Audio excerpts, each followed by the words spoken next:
Lin Feng was an earthling who got transported into the imperial world with cultivators and fierce beasts who had immense power. A system was activated that told him that he needed to create history's #1 sect and become its founder. If he failed to achieve this goal, he would be eliminated. His goal was divided into different quests, and the first quest he got was to recruit 4 disciples within a single year. Despite being powerless compared to the people in this world, Lin Feng decided to fight for his life and started looking for disciples. However, as he would later find out, it was much harder than he initially imagined. The story starts with the main character waking up beside a tree. He said that this place was a lot different from Earth. Suddenly, he heard a man telling him to get to work, since they hadn't hired him just to slack off. The man called him useless, and said that his strength didn't even compare to that of a child. He said that they should just throw him into the mountains and let him get eaten by wild beasts. The main character was an earthling who had traveled through worlds and had been transported there. He thought about how his strength would compare to these people. Behind him, a child and a man were hurling heavy objects like it was nothing. He heard a person saying that he lifted that log in 5 breaths. Another person said that it took him 3 breaths to lift it. Lin Feng was overwhelmed by all of this. He said that compared to them, he was pretty useless. It was a world where ferocious beasts roamed, and even ancient relics were present. Feng then saw a system notification pop up, which told him that he had a main quest.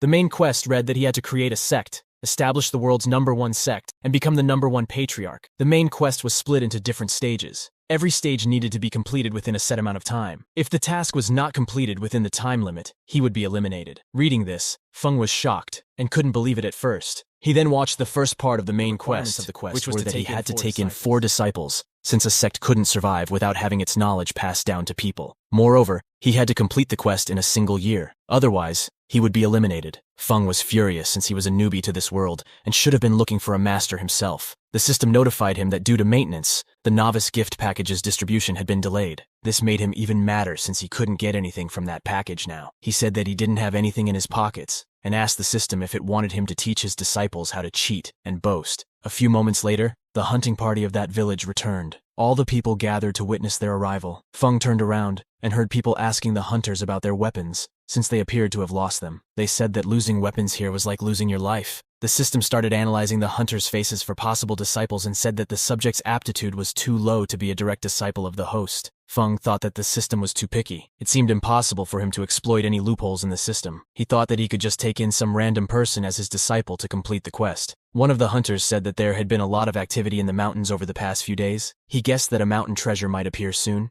He suggested that they first get the treasure and then settle things with the Stone Village. A villager asked how Stone Village had raised such a monster. He said that he was still a little kid who was barely 4 years old, and it was shocking to know that he could defeat their village's genius, Lang Feng. Feng was also shocked upon hearing about the 4-year-old child. The other hunter encouraged Lang by telling him not to be angry. He said that even if he got beaten by a little child, he was still the hope of their village. Feng wondered how a genius as famous as Lang Feng could be defeated by a 4-year-old boy. The boy must have been really powerful. One of the villagers said that they had to kill that child since he had humiliated their idol. Feng tried to join them and chanted that the boy could be acknowledged by the system to be his disciple. He wondered if he should go directly to the boy now. He then thought that if he dared to leave the village by himself, he might get eaten by the beasts in the mountains. Suddenly, the system notified him that the novice gift had been distributed and asked Feng if he wanted to examine it. Feng was filled with excitement, and he told the villagers that he wanted to go and pee. As he went somewhere alone, he opened the novice gift and analyzed the items inside. The system told him that he had obtained a basic level of Qi Discipline 4th level, a lottery chance,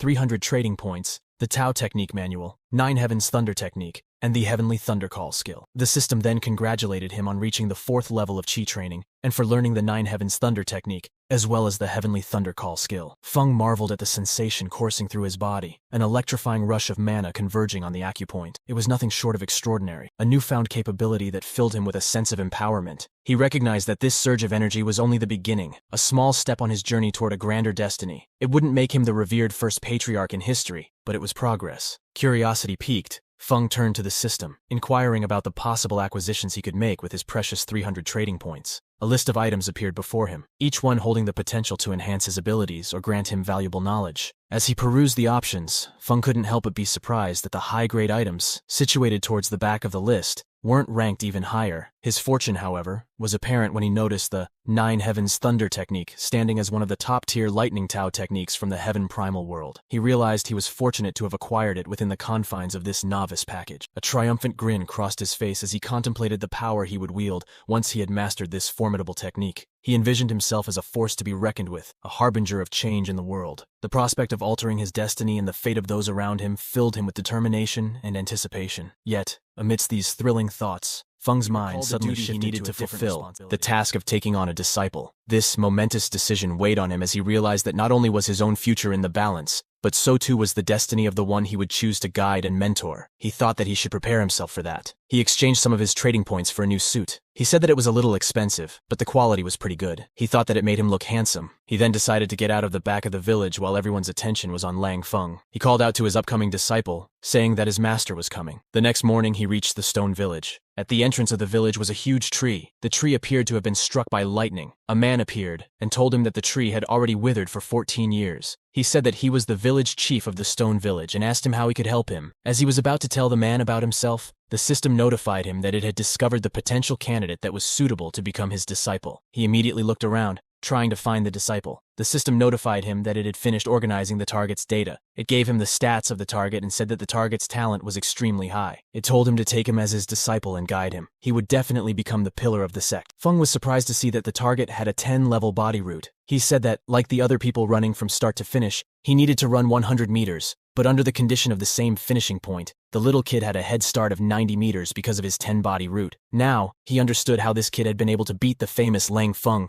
despite being less than 4 years old. He wondered if it had been a little stressful taking this kind of guy as his disciple. He took a deep breath and told the old man that yesterday he had been seized by a sudden impulse, sensing that a person whose fate was related to him was on this mountain. So he had come there looking for him. He said that he hadn't thought he would meet that person and he was talking about was the little kid. He told him that he had originally been puzzled about where this fated person came from, but seeing this child now, he understood the entire story. He told him that once he had had a disciple that he had been very proud of. However, because he had been unable to see through his heart demon, he had failed to pass his ascension crisis and had died. That disciple had returned to the Sea of Reincarnation. Feng said that he had always been looking for his reincarnated disciple, hoping that he could renew the master-student relation, and after a long 100 years, he had finally found him there. The old man stared at him for a moment. Feng realized that this man was actually a cultivator, even though his QI was at level 3. He was still a genuine cultivator. Feng stood face to face with the inquisitive man. His heart raced with a growing sense of unease. The man's probing question about the little boy being the reincarnation of his disciple had raised a red flag in Feng's mind. He began to worry that this stranger might misconstrue his intentions, perhaps suspecting him of being involved in child trafficking. With caution in his voice, the man referred to the child as Qing Feng, further deepening Feng's disquiet. He offered the boy the opportunity to return to his side, a suggestion that caught the young one off guard. The boy, however, asserted that his name wasn't Qing Feng, and he had no desire to leave the village behind. Feng, recognizing the boy's lack of awareness about his past life, gently reassured him. He explained that the child had yet to unlock the wisdom buried within him, and he wouldn't insist on making him his disciple. Instead, he emphasized the concept of intertwined destinies, and assured the boy that their paths would cross again someday. Before parting ways, Feng handed the boy a talisman, imbued with protective energy, and imparted some invaluable advice. He instructed the boy to toss the talisman whenever he faced danger, as it would shield him from harm. With a warm smile, Feng bid the child farewell, and he walked away, the parting filled with a sense of hope and potential reunion. As Feng distanced himself from the encounter, a mixture of relief and lingering suspicion coursed through him. He couldn't help but wonder whether the man had pierced through his carefully crafted disguise, possible cultivation level, speculating whether he was a formidable cultivator, perhaps even belonging to the Foundation establishment or Aurus Core levels,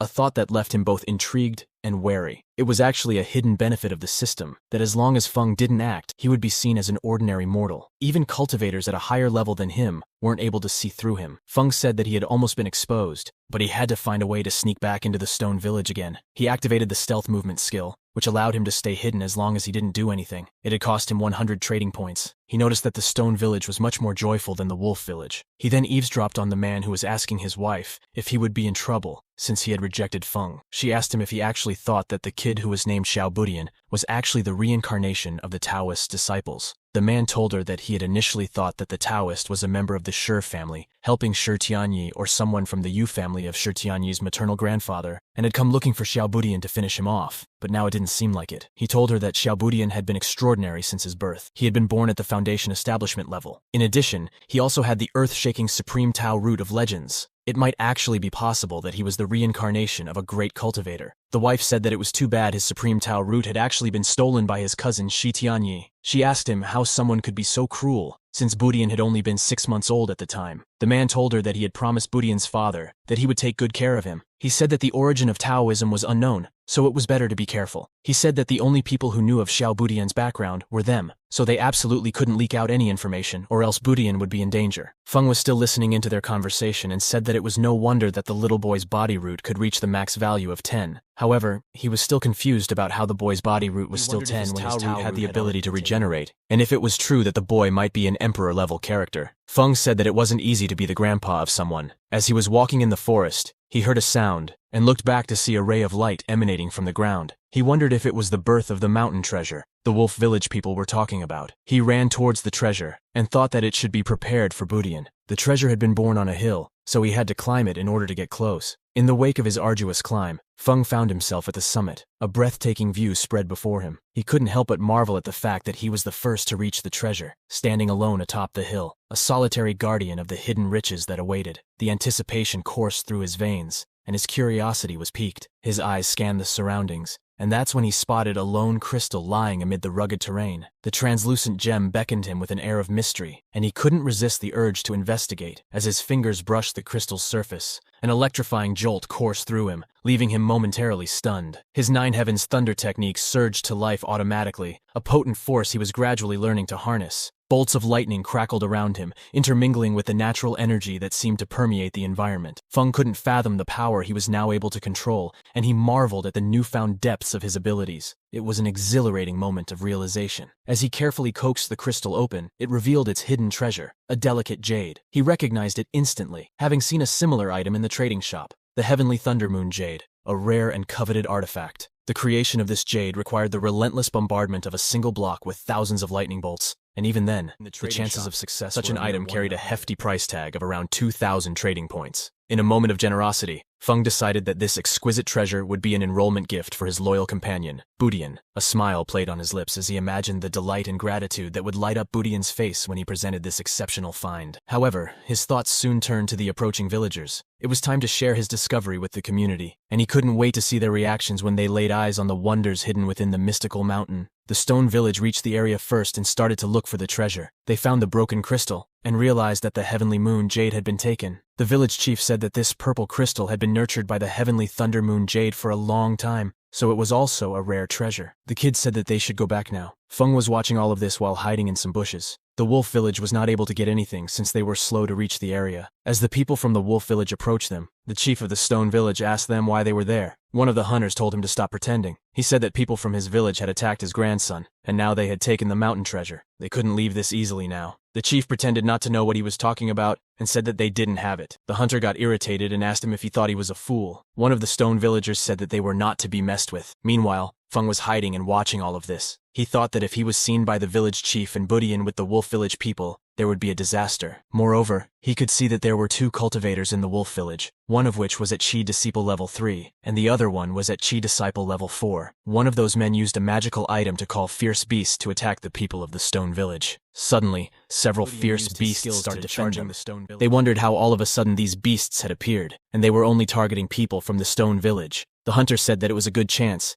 and they should start killing them. Combined with the fierce beasts, they started hitting the people of the stone village. The old man realized that if this continued to happen, it might not be good for Budian, who had to defend them. He shouted at him and told him to put on the leather and run. The old man took out a small drum and started beating it. Everyone was in pain from the loud noise. Feng realized that it might be a magic weapon. Meanwhile, the people from the stone village made their escape along with Budian. They were stopped in their track by the 2 magic cultivators. The old man realized that these 2 were cultivators and asked them who they were. He asked them if they were sent by the Shi family or the Yu family. He told them that he couldn't believe they wouldn't even spare a child. One of the men replied by saying that dead people didn't need to know. Amidst the tension and confrontation, the group of men found amusement in Budian's futile attempt to make a contribution to their young master. They derided him, laughed at his expense, and cruelly suggested that once he met his demise, he might find a better life in reincarnation. The cruel jests only fueled Budian's determination, despite the odds stacked against him. With unwavering resolve, Budian lunged toward the men. Clutching a mere stick as his weapon, he was determined to protect his home and his people. However, the fierce beasts they'd momentarily fended off returned with a vengeance,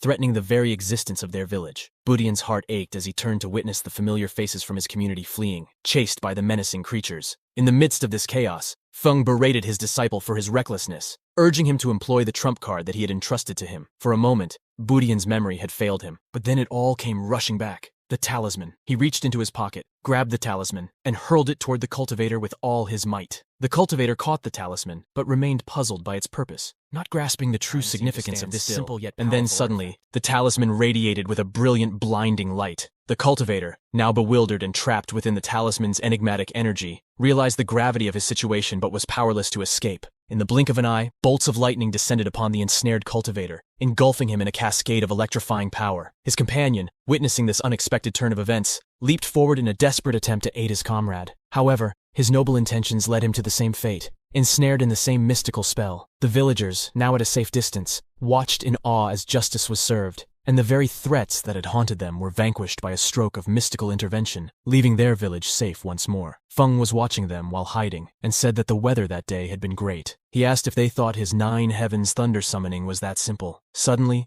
a huge bolt of thunder struck the men, killing both of them on the spot. Now that the cultivators were dead, the people from the stone village rushed after the wolf village people to kill them. The wolf village people said that they were from the Yu family, and these hillbillies couldn't dare to kill them. They asked them if they were not afraid of their entire village being razed to the ground. A moment later, Feng noticed a peach blossom appear on the huge tree in front of the stone village. He remembered that the village chief told him that this tree was completely lifeless. When he came there before, this old tree definitely didn't have this branch of bright peach blossoms. He heard a voice saying so much food after just waking up. After that, the petals of the flower started flying in the air and landing on the heads of the wolf village people. Whenever a petal landed on someone, they died, almost as if they were sucking the life out of these people. After killing some people, the voice said that it would stop there for that day and let the rest go for now. Feng thought that there was definitely something wrong with the tree. The petals rose back from the people who were killed and went towards the tree. The people screamed that it was the peach fairy. They all sat in front of the tree and thanked the peach fairy for helping by the village chief as they were thanking the peach fairy. Feng said that the old tree didn't distinguish between friends and enemies. For it, everything was just food. It was not easy to kill a cultivator like Lao Chen, but it killed him in an instant. He said that it was hard to find a disciple when there were so many disasters and hardships. Suddenly, the system notified him that the system had operated for 1 full month, and the lottery system was now officially open. In haste and anticipation, Feng sought refuge in a secluded spot,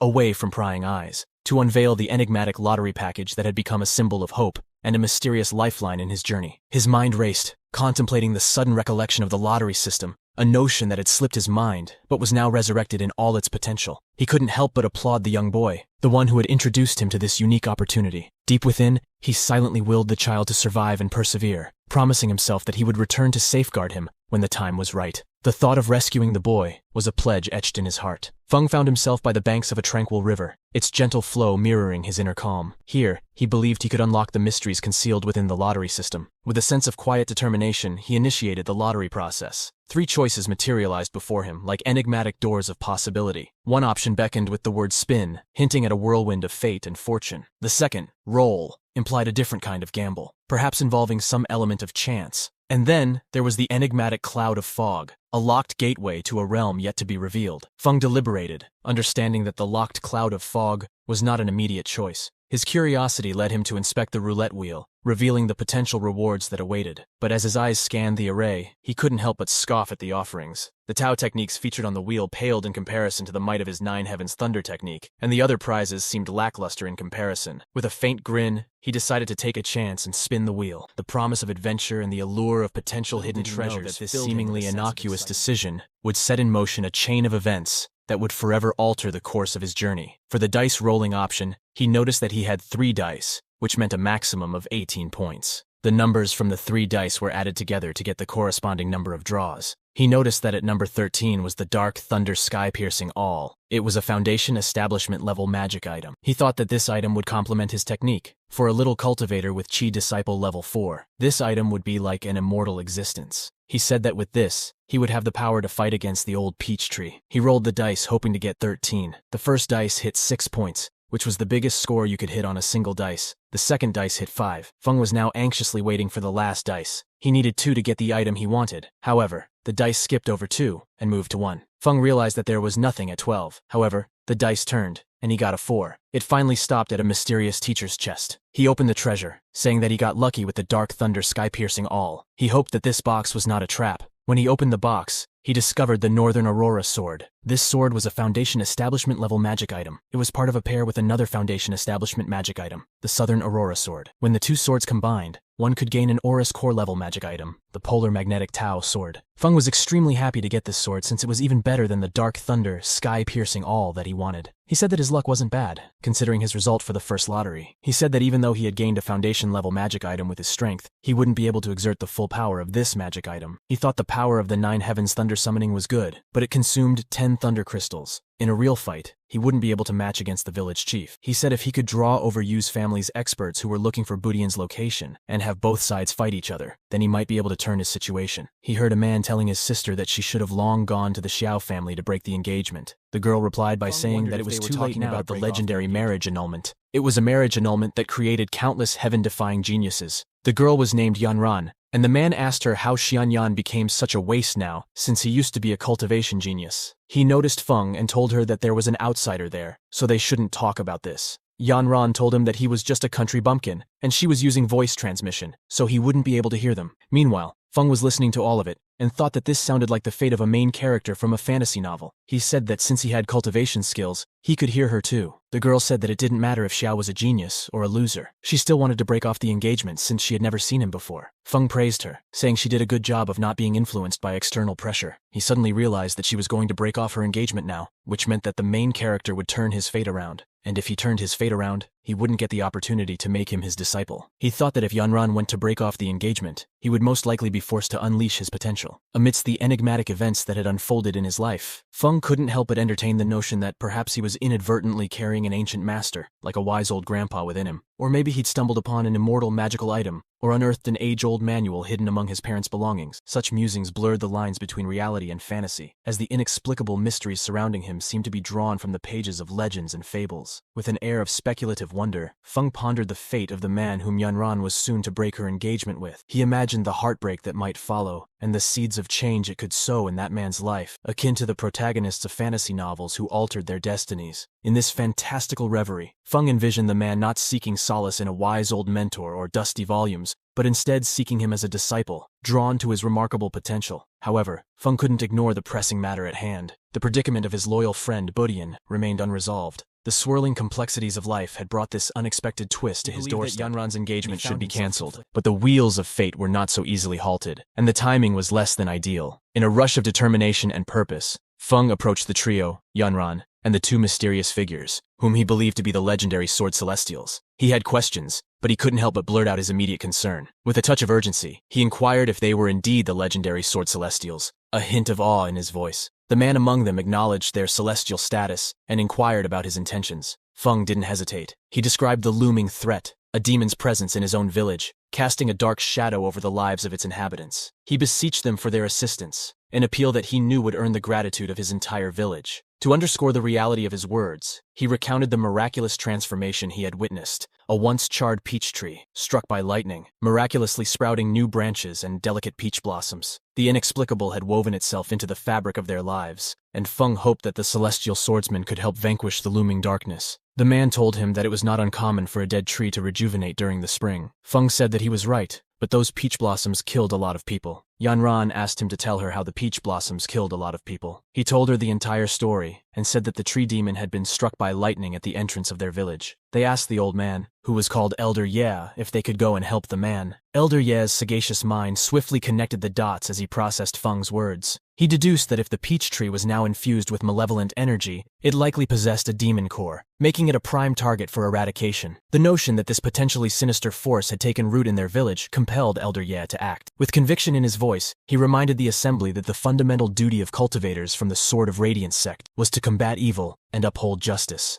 Turning to Feng, Elder Ye encouraged the young man to lead the way. The urgency ready to confront weighed heavily on them, and the call to duty resonated deeply within their hearts. Feng stepped forward, preparing to guide the Sword Celestials to the source of the peril that loomed over his village. For Feng, the arrival of these formidable allies felt serendipitous. He couldn't help but contemplate the situation with a touch of irony. In his eyes, these malevolent forces were not only threatening his village, but were also the adversaries of his future second disciple. The thought amused him in a twisted way. If he didn't thwart these foes now, then who would he ever thwart? As the group continued their journey, they eventually reached the Stone Village, the very place where the Wolf Village people had launched their malevolent attack. A sense of unease hung in the air as they tread carefully through the aftermath of that encounter. The atmosphere was charged with anticipation, and the urgency of their mission weighed heavily on their shoulders. Suddenly, their path was interrupted by a chorus of voices, calling out for help. The cries reverberated through the village, casting a shadow of apprehension over the group. With their senses on high alert, they braced themselves for the unknown peril that awaited them, ready to confront whatever malevolent force sought to sow discord in their peaceful world. It was the Stone Village people who were running from the petals of the old peach tree. The tree had started killing the people of the Stone Village. Feng was surprised to see the peach tree had started killing people so soon. He thought that he should run away quickly, or they might end up running into the village chief and Budian, which might be difficult for him to explain. He started screaming and ran away. Yanran called him a coward. The man said that they couldn't let the demon harm the people. He rushed toward the tree and started slicing the petals along the way. As the man was about to get attacked by the tree, Elder Ye stepped in and saved him. He told him to step back, since he was no match for the tree demon. He used his sword to launch an attack at the tree demon. Feng was once again hiding in the bushes, watching all of this. He said that the tree demon had the strength of the Foundation establishment stage. Luckily, he had persuaded these guys to come over here. As both of them lost, he would have the opportunity to take advantage of this situation. The old man ordered the flame to gather and disperse, causing a huge ray of light to form behind him. He then ordered it to kill, and launched it toward the tree. Feng wondered if this was the strength of a Foundation establishment cultivator. He said the power of those skills was strong. The villagers cheered for Ye, saying that the Sword Celestial had suppressed the peach tree demon. Elder Ye launched another attack on the tree demon. Feng thought that something was wrong since the tree demon shouldn't be this weak. Ye suddenly heard the tree demon laughing. The demon asked him if this was all he had. It immediately launched its counterattack, shooting red petals all around and throwing people back. Feng said that the tree demon was so crafty. Yanran and the man picked Elder Ye up and asked him if he was all right. He told them to hurry up since they were no match for it. The villagers and the three of them ran away from the tree. Feng noticed that the red protective demonic aura on that old peach tree was vanishing, since it seemed that it suffered a lot of damage too. He said that this was his chance and prepared an attack. He said that this used far too much mana, but it was still far from enough. He then took out the last heavenly thunder jade that he had left and used it to increase the power of his attack. Feng attacked the demon tree using Northern Aurora Mystic Light.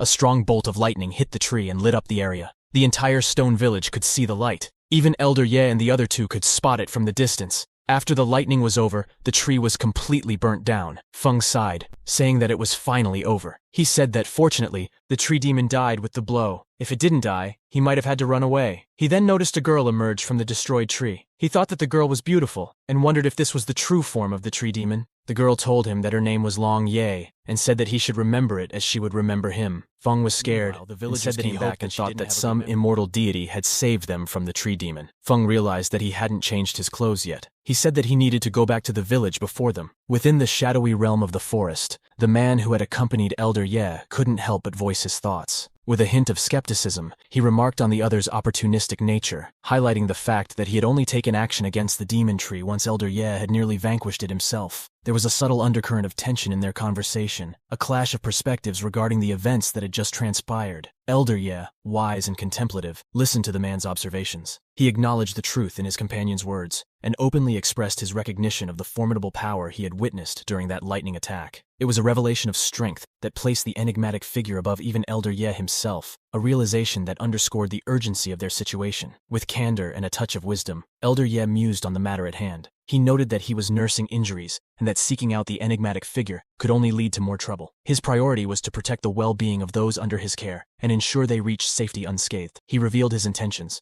explaining that their mission to eliminate the tree demon had been successful. Now, they needed time to rest and recover. Elder Ye offered to accompany them to the Wuzhou province and the Xiao family once he had regained his strength, a proposition that would grant him the chance to fulfill his promise to Yanran. Yanran, ever compassionate and understanding, voiced her support for Elder Ye. She emphasized the importance of his well-being, reassuring him that the postponement of their plan to annul her marriage was a small sacrifice compared to the value of his health. Her words bore a sincerity that resonated deeply with the group. Quickly, Feng exchanged his travel attire for the garb of a master, symbolizing the return to the village. He entered ahead of the villagers, a harbinger of their triumphant return, carrying with him the memory of their recent trials and the knowledge that they had survived and persevered against adversity. But with the respite provided by their temporary victory, the group would regroup and prepare for the next stage of their quest. He said that it had been a long day, and it was finally time to harvest. As the villagers entered, they discussed what had happened to the wolf village and the demon tree. The chief noticed Feng sitting on the ground in a meditation pose. Budian asked him if it was he who got rid of the old peach tree. Suddenly, the entire village thanked him for saving their lives. Feng said to himself that this was embarrassing, but he had to hold it in. He told himself to calm down and said that he couldn't lose his composure, and he still needed to act like a sage. He told everyone to get up and said that it was their duty as Taoists to rid the world of evil spirits, so they didn't have any need to be polite. The gratitude of the village chief and Budian echoed in Feng's ears as they expressed their thanks for his kindness. The village chief's words of appreciation, while heartwarming, were almost overshadowed by the silent call within Feng's mind. He yearned to reunite with Budian, his loyal friend and future disciple, and to embrace him once more. But before that, he had some pressing questions. Feng inquired about the talisman he had entrusted to Budian, his curiosity piqued by its potential. Budian responded, recounting a crucial moment when the talisman had proved its incredible power. The situation had been dire, with an imminent threat, but the talisman, attributed to Sir Taoist,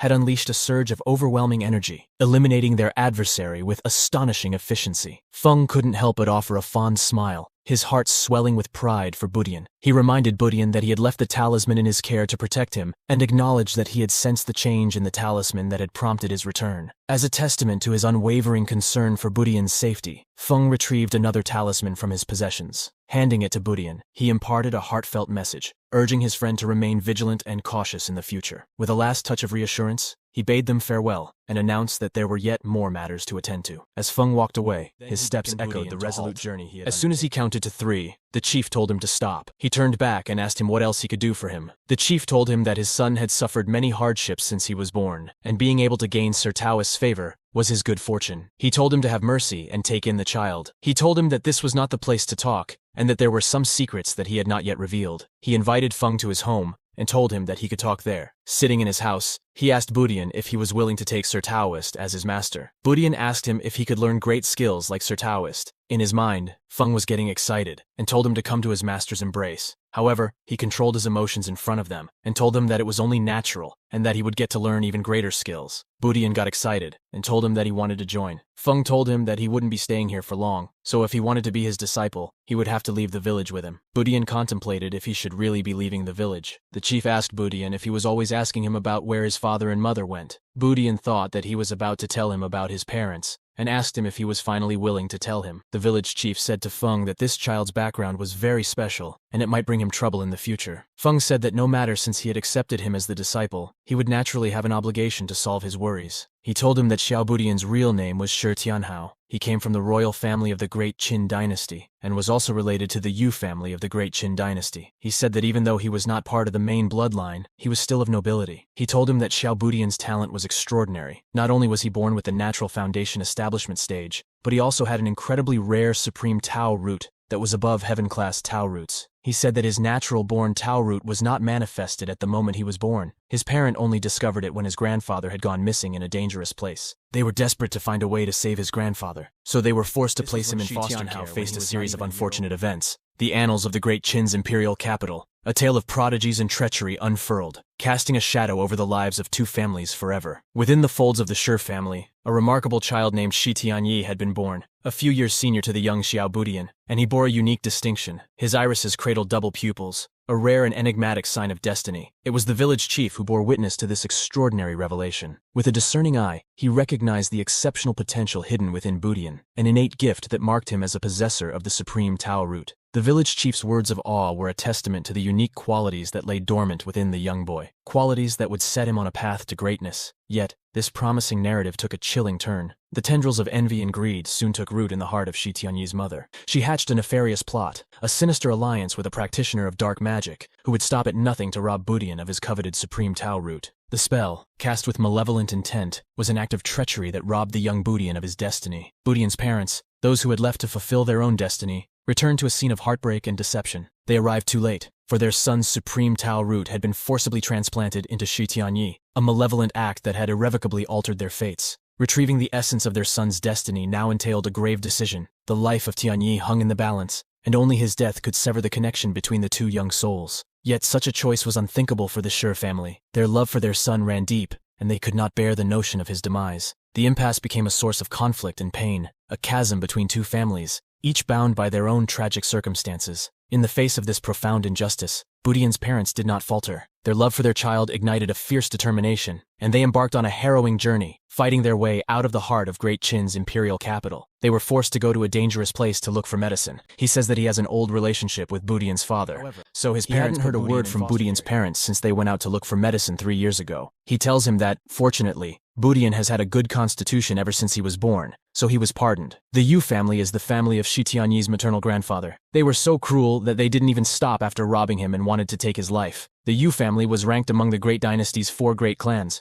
Moreover, it is also a powerful cultivator clan. Strong people appear in the clan every generation. The 2 people who came were the lowest grade students. Budian starts crying after hearing the story and tells the chief that he can remember it now. He asks him where his father and mother were. Feng says to himself that this is a real-life main character level treatment. Feng asks him if he has lost his supreme Tao root. He tells him that Tianyi, who was born with dual pupils, has obtained his supreme root, and now he wants to kill him. He asks him what he will do. Budian says that it is just a Tao root. The ultimate stage is not appointed. It is carved by one's own footsteps. He tells him that he will wait for him at the primordial soul stage. He requests him to please take him in and teach him Tao techniques. The system notifies Feng that his first disciple has joined his sect. He gets a couple of rewards for this achievement. He says, if that is what's on his mind, then he will do his best to teach him. He tells him to pack his bag, since they will leave tomorrow. The sun rose on a day of bittersweet parting, as the entire village assembled to bid farewell to the young and hopeful traveler, Xiao Budian. Beneath the shade of the wise old trees, a crowd of well-wishers had gathered, eager to offer their blessings for his journey ahead. Grandma,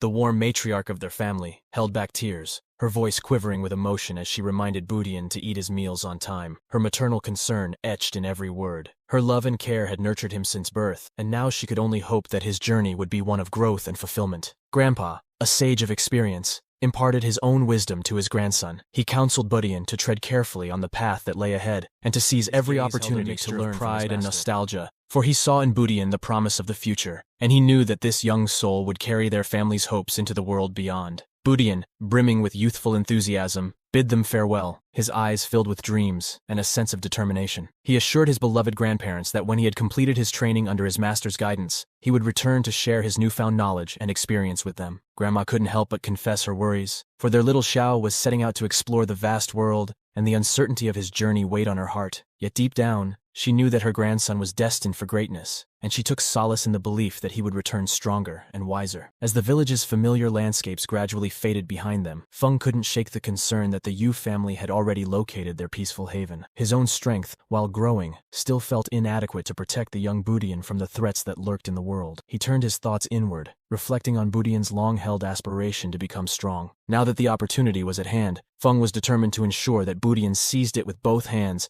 and forged his path towards strength and self-discovery. Their journey had only just begun, and the challenges and adventures awaiting them were as boundless as the horizons they sought. The decision was clear. Their next destination would be Zhou City, where Feng anticipated meeting his next disciple. He couldn't help but smile at the thought. The potential he saw in his first disciple, a character worthy of the title of MC in their narrative, filled him with optimism. In this new beginning, both master and disciple ventured forth, leaving their village and its familiar comforts behind. Feng noticed that, having grown up in the mountains, it was easier for Budian to find the path in these primitive jungles. He thought that it was a good time to teach him the Nine Heavens Thunder technique. The system had rewarded him with another lottery point, but he thought there was nothing good. He spun the wheel and hoped for it to land on the mystery box, but it landed on the spirit-calming grass. It worked to calm and stabilize the soul of the user. He said that it looked a bit useful, but he had some trading points left since he already had a Tao technique. He thought that he should trade it for a skill, a spell, or some martial art. He looked at the list in the system.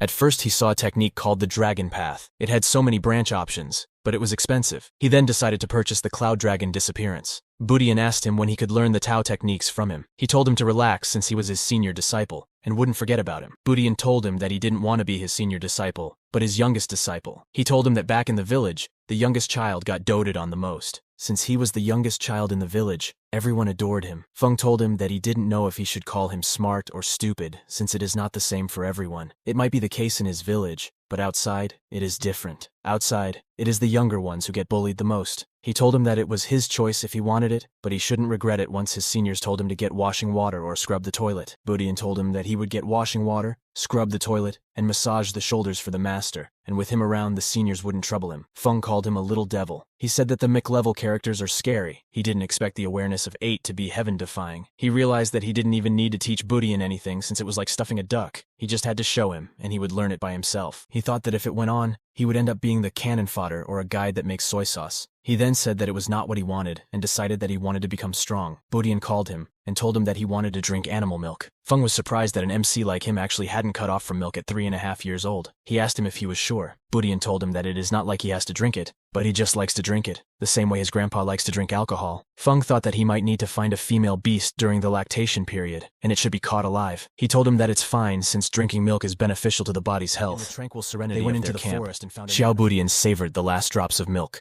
Contentment etched on his young face. A sense of satisfaction seemed to envelop him, warming his soul as he relished the nourishing elixir. Yet, the inquisitive nature of youth prompted his master, Feng, to question him. Feng's voice, laced with curiosity and concern, inquired whether Budian desired more milk. The young disciple's reply was a testament to his burgeoning discernment. With a hint of playfulness, Budian confessed that he longed to change flavors. He extolled the virtues of 100-animal milk, proclaiming it as the most delectable of them all. His youthful enthusiasm for variety was clear, an indicator that his palate was not only indulgent, but also quite particular. Feng couldn't help but admonish his pupils, reminding him of their present circumstances. The reality was that they had no access to the coveted 100-animal milk, and so they would have to make do with the offerings of the single animals that grazed nearby. His words, though firm, held a hint of affection, for he understood the innocence of his young disciple's desires. With the matter of milk settled, Feng assumed a seated position to engage in his daily cultivation. His meditation carried him to remarkable heights, and he reached the distinguished rank of Qi Disciple Level 7. The mountain range, which had loomed over their journey, now began to recede into the periphery of their vision. It was a testament to their progress,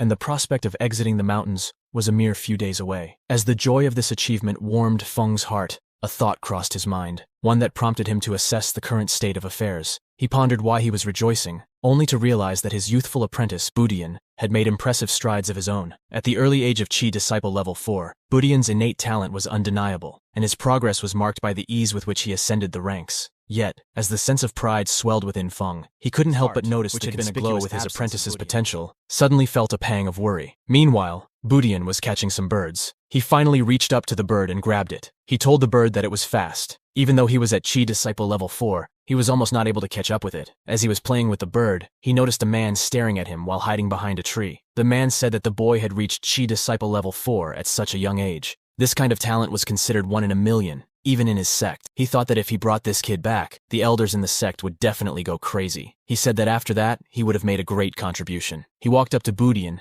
and asked him where his family was. Budian told him that he had come here with his master. The man asked him about his sect, but Budian told him that he didn't have a sect, he just had a master. The man thought that the master wasn't from a big sect, but a wandering cultivator. He told Budian that meeting him today was like striking a lottery. He said that he should come with him to his sect, and he would be taught supreme Tao techniques and how to achieve the way to the universe. He told him that he was a disciple of the intense Flaming Sword sect, and asked him if he had ever heard of the sect. Budian told him that he already had a master. The man said that there was no harm, and he could still enter the intense Flaming Sword sect. He told him that if that master of his was really thinking about what was best for him, he would naturally agree for him to join the intense Flaming Sword sect. He then said that if his master wanted, he could also join their sect. As he looked up at Budian, he noticed that he had started running away. He ran after him and asked him where he was going. Budian used the Dragon Path Cloud Dragon disappearance technique and zapped into the forest in seconds. The man was left stunned as he thought that even though he was at Qi Disciple Level 6, he was ditched by a little kid who was only at Qi Disciple Level 4. Budian went to Feng and told him what happened. Meandered down the trails of contemplation, and the weight of their current predicament bore down on him. Recollections of the village chief's solemn words resurfaced, reminding him that the Flaming Sword sect was not merely a part of the formidable Nine Heavens Sword Alliance. They stood as one of the most potent forces in the heaven primal world. A sense of trepidation and uncertainty filled the air, reached Wujiao clouding the horizon. Feng said that he had been in this world for almost 3 months, and he hadn't seen such lively scenery in a long time. He then noticed that 1/4 of the quest time had already passed. If he didn't hurry up, he would be completely wiped out. He said that they should go and inquire about Xiaoyan first. He asked a man about him, and the man asked him what he wanted to know about him. As the two travelers continued their journey, Feng revealed his purpose for visiting Wujiao City. He had heard of a young prodigy by the name of Xianyan, and had come with the intention of taking him as his disciple. It was a goal born of a mentor's dedication, a belief that he could nurture the potential he saw in this gifted individual. However, the man he spoke to, perhaps more in tune with the local grapevine, couldn't help but offer a wry smile. He gently informed Feng that his information was slightly outdated and that Xianyan was no longer the genius he had once been. He proceeded to recount the extraordinary journey that Xianyan had undertaken, a tale that had left a mark on the annals of cultivation history. Xianyan had commenced his cultivation journey at the tender age of 8, a display of ambition and determination that was remarkable in itself. In just a single year, he had ascended to the formidable rank of Qi Disciple Level 5, a testament to his unparalleled talents. His ascent did not plateau there. At the age of 12, he reached the pinnacle of Qi Disciple Great Perfection, a feat that had sent shockwaves through the entire cultivation world. Xianyan's incredible progress had not gone unnoticed, and countless sects had clamored for the opportunity to recruit him, considering him a jewel in the making. Even the illustrious Void Temple, one of the 3 great holy lands, had turned their gaze toward him, preparing to send emissaries for evaluation and to extend an invitation to join their esteemed sect. But just as Xianyan's future seemed limitless, an unforeseen twist of fate had darkened his path. All of the mana of Xiaoyan, who had already unlocked the 12 levels and was at the peak of the Qi Disciple stage, disciple with Great Perfection level, bizarrely fell back to Qi Disciple Level 1.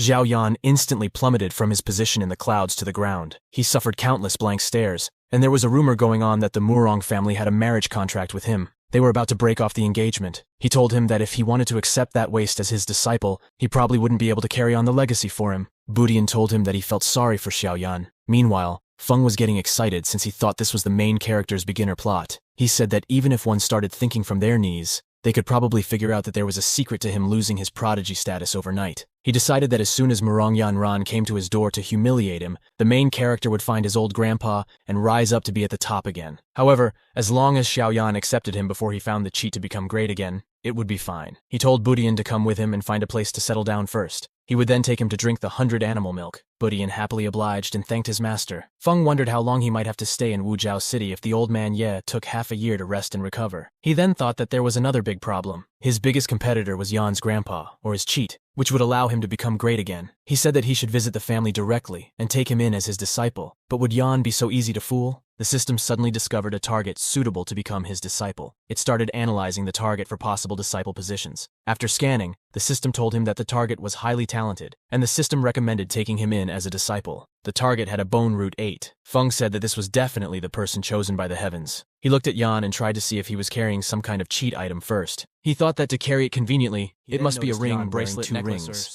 As Feng continued his observation of the enigmatic Yan, a veil of curiosity and intrigue shrouded his thoughts. The 2 peculiar rings adorning Yan's fingers were a source of fascination, and Feng couldn't help but wonder if they were more than mere jewelry. Were they, in fact, the vessels for 2 elderly souls, companions accompanying Yan on his journey? Intriguingly, another notion began to take shape within Feng's contemplative mind. What if only one of the rings held the essence of an old grandpa, while the other was an ordinary ring? This dual possibility raised a compelling enigma, one that enticed Feng to seek a closer look to uncover the secrets hidden within these adornments. His silent pursuit led him to the city's outskirts, where Yan had found solace on the verdant grass. This secluded area appeared to be a sanctuary, a private haven where Yan could retreat in moments of solitude and introspection. It was the kind of place one would seek when the world's challenges bore down, and the burdens of life weighed heavily upon the soul. Feng recognized the significance of this serene setting in Yan's life, a backdrop for contemplation and personal reflection. His deduction, guided by a deep understanding of human nature, suggested that this tranquil retreat was where Yan would seek refuge when facing humiliation and adversity. It was in these moments of vulnerability that Feng suspected the elderly companion, concealed within the ring, would emerge to provide guidance and solace. However, as fate would have it, the tranquil stillness of this private refuge was soon disrupted by the arrival of a curious young boy. Eager to challenge Yan, he addressed the young man with a directness that indicated a desire for a sparring match. This unexpected encounter kindled a spark of anticipation within Feng's heart, for it hinted at the possibility of adversity and conflict. Feng couldn't help but be excited by this turn of events.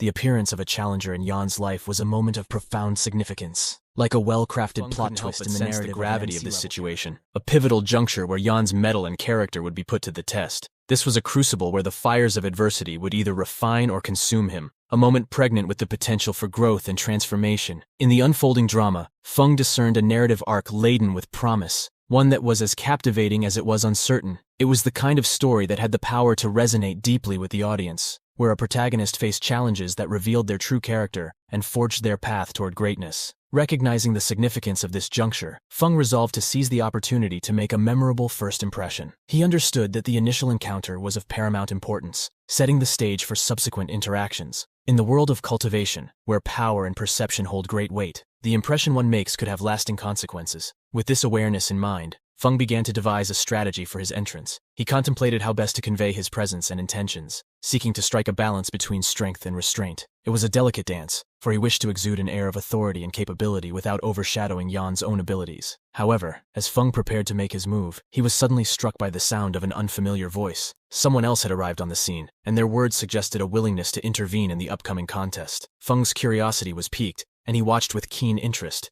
ready to adapt his approach based on this new player's role and intentions. He thought it was the voice of a girl. As he sneaked through the bushes, he noticed that the system was scanning the girl. The system told him that she was suitable to become his disciple. The girl's name was Jen Er, and she told them that she was always ready to fight. Feng couldn't control his excitement since he had found a new disciple. He wondered if she was a Foundation Establishment stage cultivator. He noticed that her body root awareness was similar to Xiao Yan's, but her will and luck were slightly inferior to him. He thought that since she had reached the Foundation Establishment level stage at 13 or 14 years old, she must have obtained much better cultivating resources than Yan ever had a big background. Jen asked them if they were scared to fight her. Feng was watching all of this, and said that he shouldn't act rashly until he figured out her background. She might be the fated female lead in the story of Xiao Yan, the MC. The guys started walking away after warning Xiao Yan. Feng said that it was the right time for him to go to them and ask for information. The guys said that they couldn't understand why she would protect someone like Yun. Feng joined them and said that he happened to pass by and accidentally saw what had just happened. He said that he was curious, so he came to ask about it. He asked them why the notorious Xiao family prodigy only knew how to hide under the skirts of women. Feng's calculated insult toward Yun seemed to strike a chord with the men gathered there, and a shared sense of satisfaction colored their responses. They affirmed their alignment with his sentiments, underscoring their apparent camaraderie with his perspective. The conversation flowed, and Feng's attire became the subject of inquiry. With a hint of pride, he informed them that he had crafted his clothing with his own hands. It was a testament to his resourcefulness and self-reliance, qualities that marked him as a person of capability. Seizing the opportunity to gather more information, Feng posed a question about Jen, the young woman who had been with Yan. The man offered details about her, revealing that her true name was Xiao Zhener. She had been a childhood friend of Yan, their connection harkening back to the bonds of youth. It was evident that Miss Jen harbored a deep attachment to their long-standing friendship, even in the face of Yan's decline. The man's assessment of Yan was scathing, describing him as a thick-skinned individual who took advantage of Miss Jen's loyalty. Feng couldn't help but share the sentiment, and he voiced his incredulity at how Yan continued to retain Miss Jen's protection despite his shortcomings. It was a complex dynamic, one marked by unwavering loyalty on her part and a sense of entitlement on Yan's. Their conversation shifted to the peculiar string Yan wore around his neck, adorned with 2 rings, a striking deviation from the norm. The man provided insight into the ring's significance, divulging that one had belonged to Yan's father. The rings held a sense of foreboding for those who witnessed their significance. For Yan, however, these rings were treasures that he clung to with unwavering determination, a testament to the enduring importance of his familial bonds. He was attached to these symbols of his heritage despite their perceived curse. Hearing this, Feng was extremely disappointed since his theory about the rings was correct. He then told them that he had some work to do at home and ran away. He then thought that even if Yan had 2 old grandpas with him, he would still make him his disciple. On his way back, he realized that he almost forgot to buy some animal milk for Budian. He wondered if Budian stayed in the inn peacefully since he was still just a kid. When he got back to the inn, he caught him cultivating and took a sigh of relief. He then said to himself that he would reward him for his good behavior. He then took out the other part of the heavenly crystal and said that he should thank the village chief for giving it to him since it was a valuable treasure. It was not convenient to drink animal milk from the animal skin bag, so he poured the milk into this crystal shell to make a bowl for Budian. He carved the crystal into a bowl and decided to keep the broken pieces with himself as he might need them later on. He thought that Budian was about to be baptized, so he should find some good animal blood to prepare him for his baptism. He said that he would look for it some other time, but for now, he would use the milk of the 100 animals to lay the foundation. He put the heavenly thunder jade into the milk and boiled it for a quarter of an hour. Budian smelled the milk and came to him, asking him what he was doing. He gave him the bowl and told him that this was freshly brewed animal milk, and he had added some extra ingredients to it. He advised him to be careful while drinking the milk, and said that he should use his mana to guide the energy in the milk. He could stop if he felt uncomfortable. Budian's tiny face flushed with gratitude, and he expressed his steaming beverage,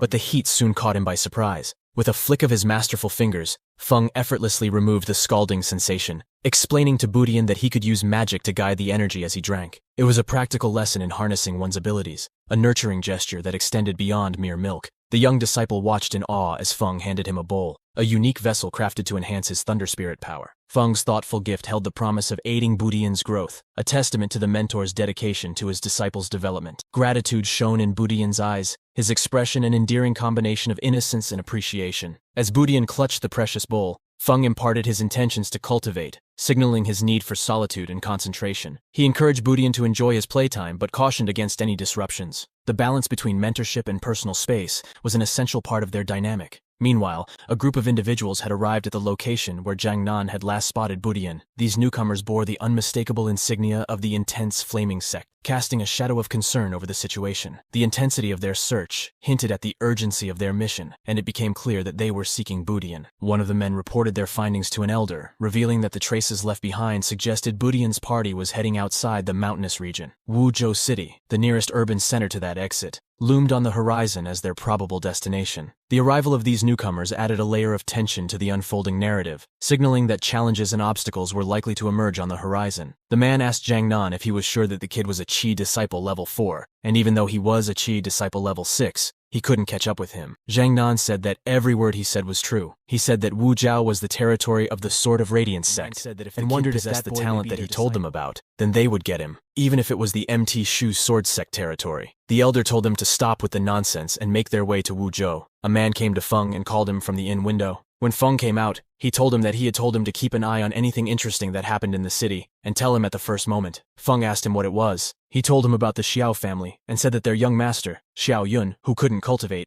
had the female side knocking on his door to break the engagement. Feng told him that this was useful information and gave him a reward. He thought that Murong Yanran had finally arrived in Wuzhou City, and the legendary marriage annulment was about to happen. He called Budian a silly boy, and ordered him to follow him. He asked him where they were going, and if there would be any benefit to them. Feng told him that the benefit was that he was about to have his first junior, but since he volunteered to be the first junior, he would have his first senior brother. He told him to hurry up and also bring the leftover materials from the stone bowl that he had made for him yesterday in the opulent confines of Yan's residence. Yanran embarked on a mission to humiliate Yan and formally dissolve their engagement. The room had borne witness to the tension, as Yan, determined and unyielding, responded to her actions with a vow of his own. He had pledged that within 3 years, he would seek her out and return the humiliation he had endured on this day. It had been a solemn and resolute promise, underlining the gravity of the situation. Just as the emotionally charged encounter had reached its zenith, Elder Xiao had made an entrance into the room. His measured presence had infused an air of authority and finality into the scene. With a calm yet compelling tone, he had urged them to depart if they had achieved their intended goal. Yanran, acknowledging the necessity to leave, had extended an apology to Elder Xiao,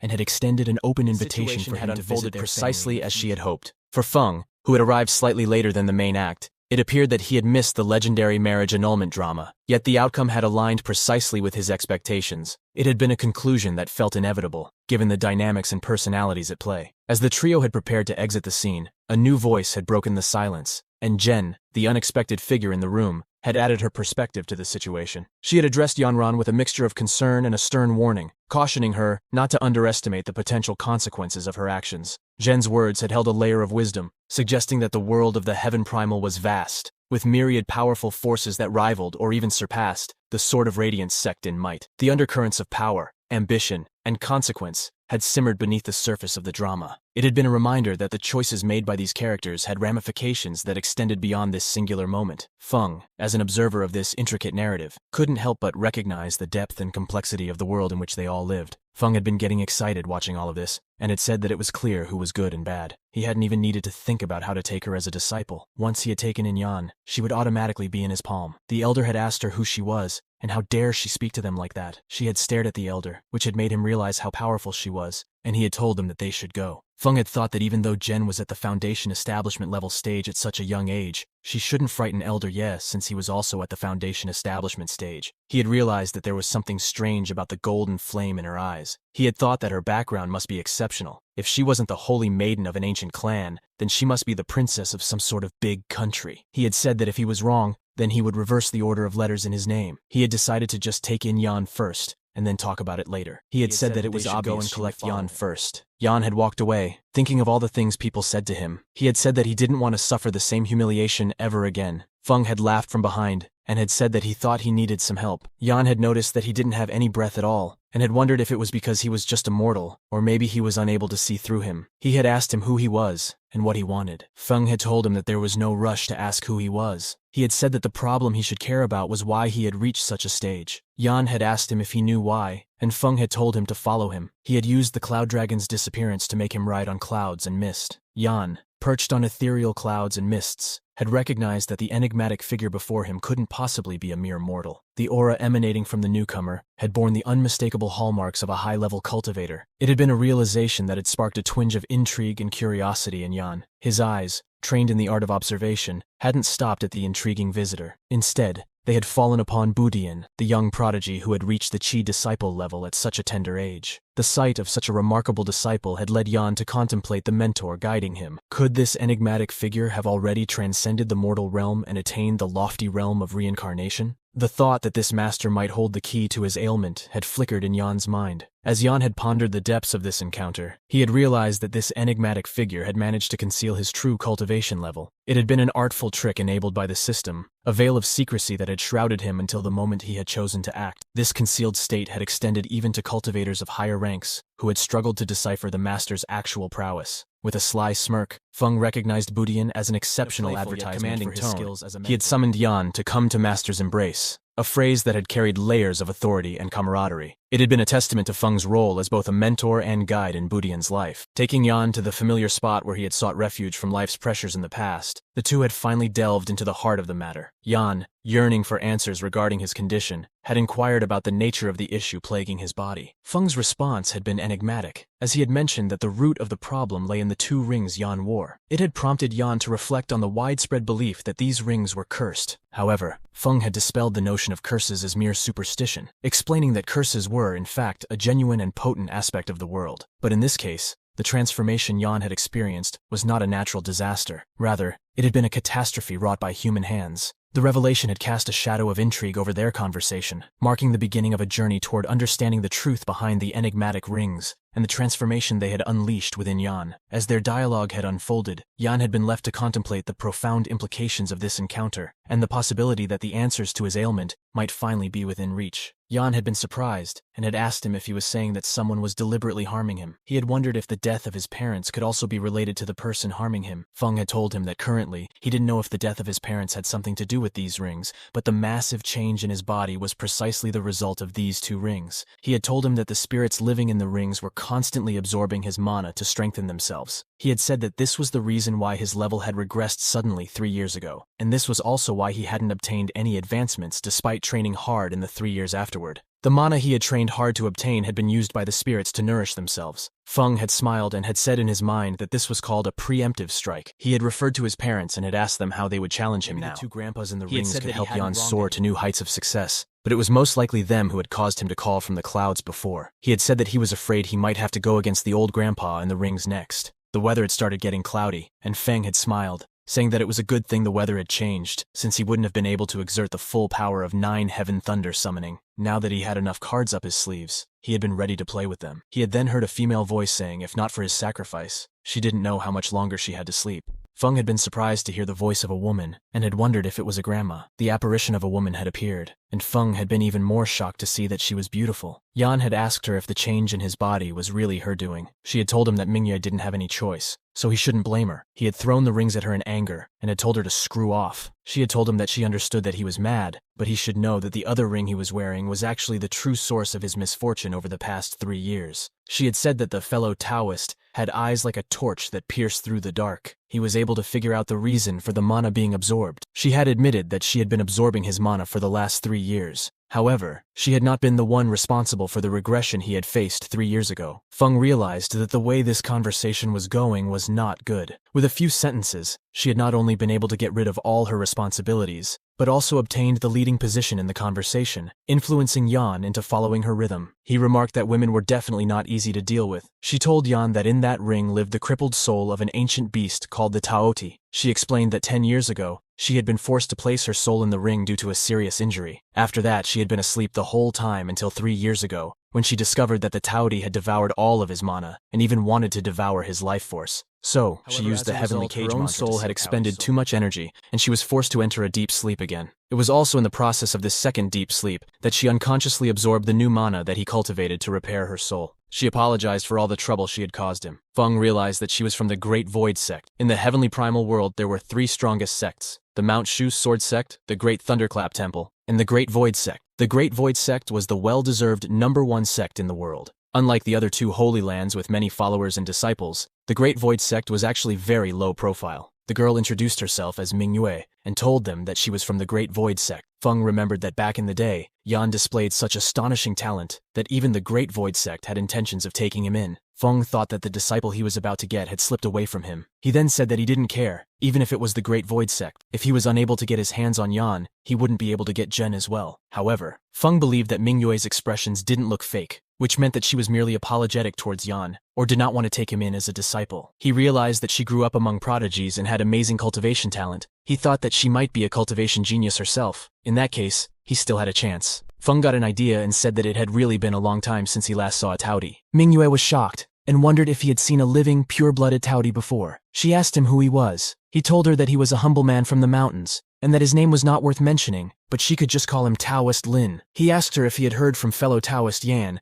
that she got injured 10 years ago and took shelter through his depth of cultivation level and wondered who this man might be. She told him that she indeed got injured 10 years ago. He told her that not long ago, he met a demon who was also gravely injured and was forced to place its spirits in an old peach tree. According to the locals, that demon also suddenly appeared 10 years ago. He told her that it was a female demon, and she called herself Long Ye. She tells him that, sure enough, she didn't die, and the demon didn't die either. She thanked him for telling her about the demon, and asked him if he could tell her about the whereabouts of Long Ye. He said that he didn't know where she was. In his mind, he asked how the hell he would know that, and said that once the female demon is recovered, she will come back and give him trouble. Feng, in his astute observations, couldn't help but piece together the intricate dynamics between Mangyue and Longyue, sensing a profound rivalry beneath their seemingly parallel beauty, talent, and mastery of Tao techniques. He envisioned a dramatic tale where the holy Taoist forthcoming transformation carried a sense of anticipation and mystery, suggesting that the narrative's trajectory was bound to take unexpected turns. During this period, she needs to continue taking shelter in this ring. Even though it might not harm her soul, she might lose her mana for nothing. Feng tells her that he might be able to help her. He gives her the spirit calming grass. The main ingredient of this grass is the soul anchoring pill. With the pill, she can indeed leave the ring and stabilize her body. She thinks about why he is trying so hard, and wonders if it is because of Yan. Feng thinks that she has already realized his intentions. He tries to calm down,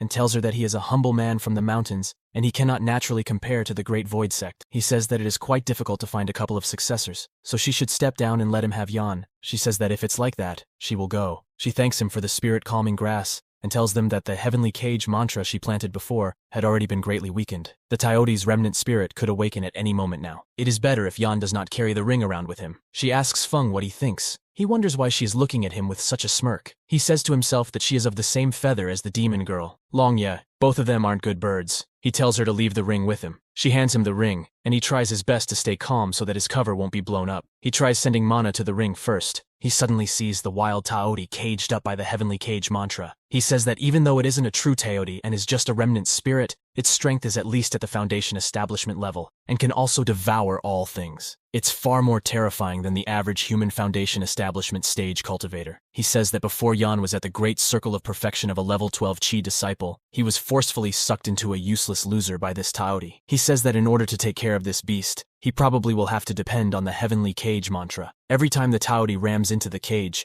the beam of light gets thinner, meaning that the cage will recharge the cage.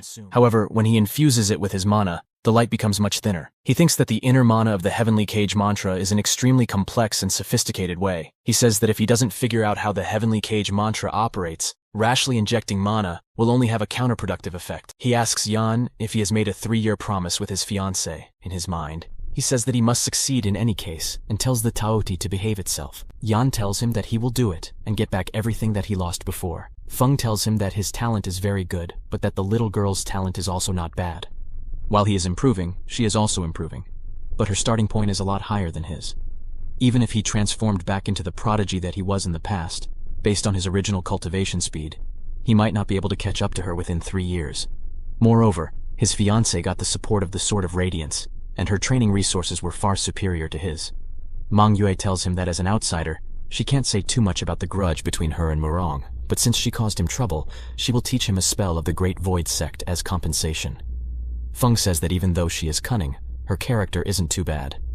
Yan wonders if he can win even if he has the spell. He thinks that Yanran is a direct disciple of the Sword of Radiance sect, and that what she practices is the Sword of Radiance sect's best Tao techniques, spells, and abilities. However, his Tao family techniques are only third-rate, and she also has countless pills and powerful magic tools. He then remembers that he still has Senior Feng with him. Yan asks Feng if he has a way for him to defeat Yanran. Feng tells him that he does have a way, but a master can only initiate the apprentice. Their skill depends on their efforts, and a rotten tree in the end is unable to achieve greatness.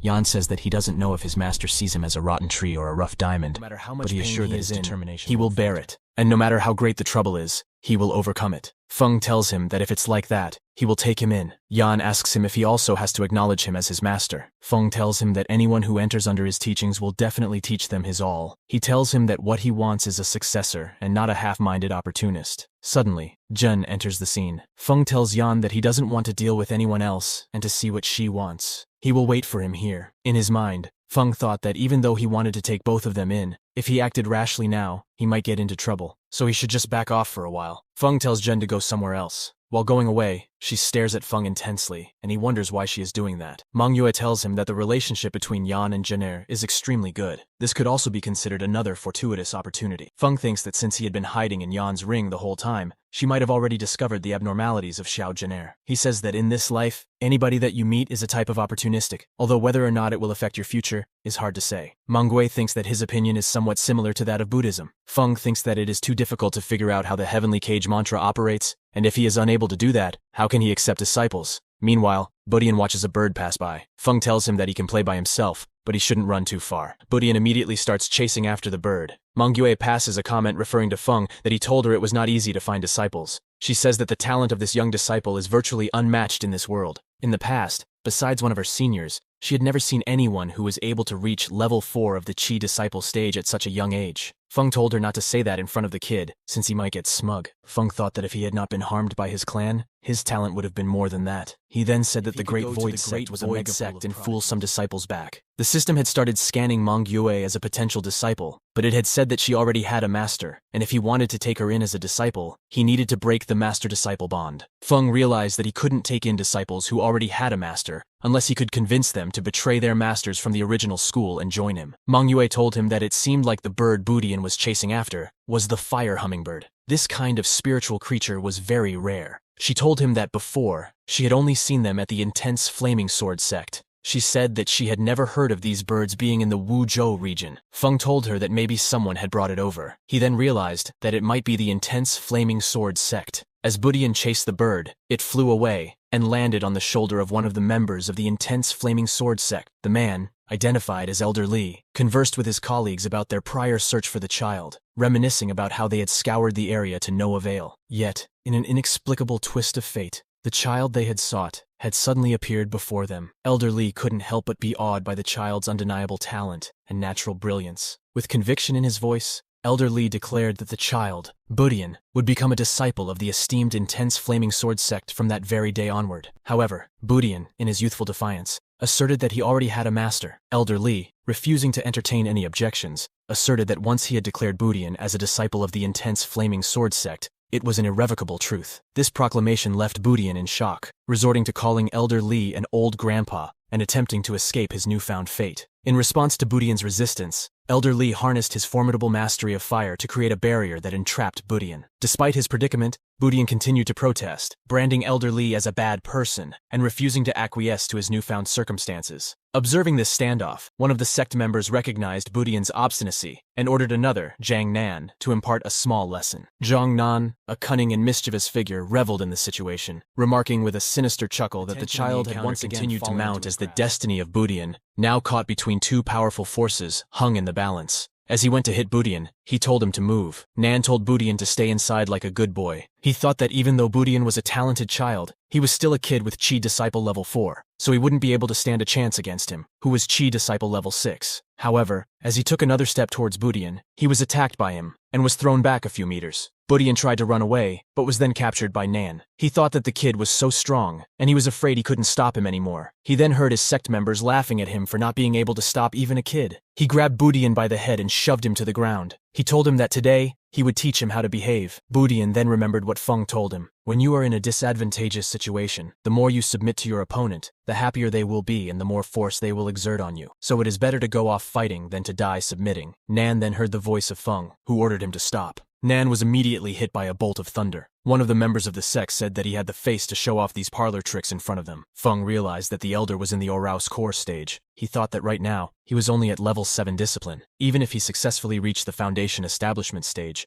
facing someone who was at the Oraus core stage would still be suicide for him. Meanwhile, Budian tried to get back to him, but was captured by the elder. Feng said that the dignified intense flaming sword sect and a member of the Nine Heavens Sword Alliance were actually bullying a child. The elder told him that he was just a mere wandering cultivator with a level of just peak foundation establishment. He asked him if he really thought he was qualified to parade his tongue in front of him. He told him that Budian possessed outstanding talent, and that to put him under his leadership would be a waste of his talents. That's why he was taking him with him, so that he could become a disciple of the intense flaming sword sect. As for Feng, he said that he was in a good mood, so he would let him go, but he shouldn't show his face to him ever again, or he would cut him in half. Feng thought that the elder stage cultivator alone was virtually enough to crush the entire body. He started thinking about what he should do to get out of this situation. He could continue to endure it since their difference in strength was too great, and fighting Elder Li was basically killing himself. Feng said that he could wait for 10 years to get his revenge. He must endure it for today, and then in the future, when his level is higher than the old geezer, he will pay back twice as much. He thought that knowing that you were no match for your opponent and still fighting was not bravery, but stupidity. He then remembered Budian's face and changed his decision. He said that if fighting made him an idiot, then he was ready to become an idiot. He didn't come over here to become someone's slave. He then told Elder Li to do it. He looked at him and said that since he was suicidal, he would fulfill his wish. Li launched an attack on Feng, which emitted a terrifying aura. Feng realized that a direct hit from this attack would probably kill him in an instant. The man from the intense flaming sword sect told Budian to watch closely as his trash master got obliterated by the intense flaming sword sect. Li sent out his attack in the form of beams. Each beam had the power to destroy a small hill. Yan and Jen were watching this from a distance. She told him that the person he was going to pay his respects to as a master seemed to be scared dumb.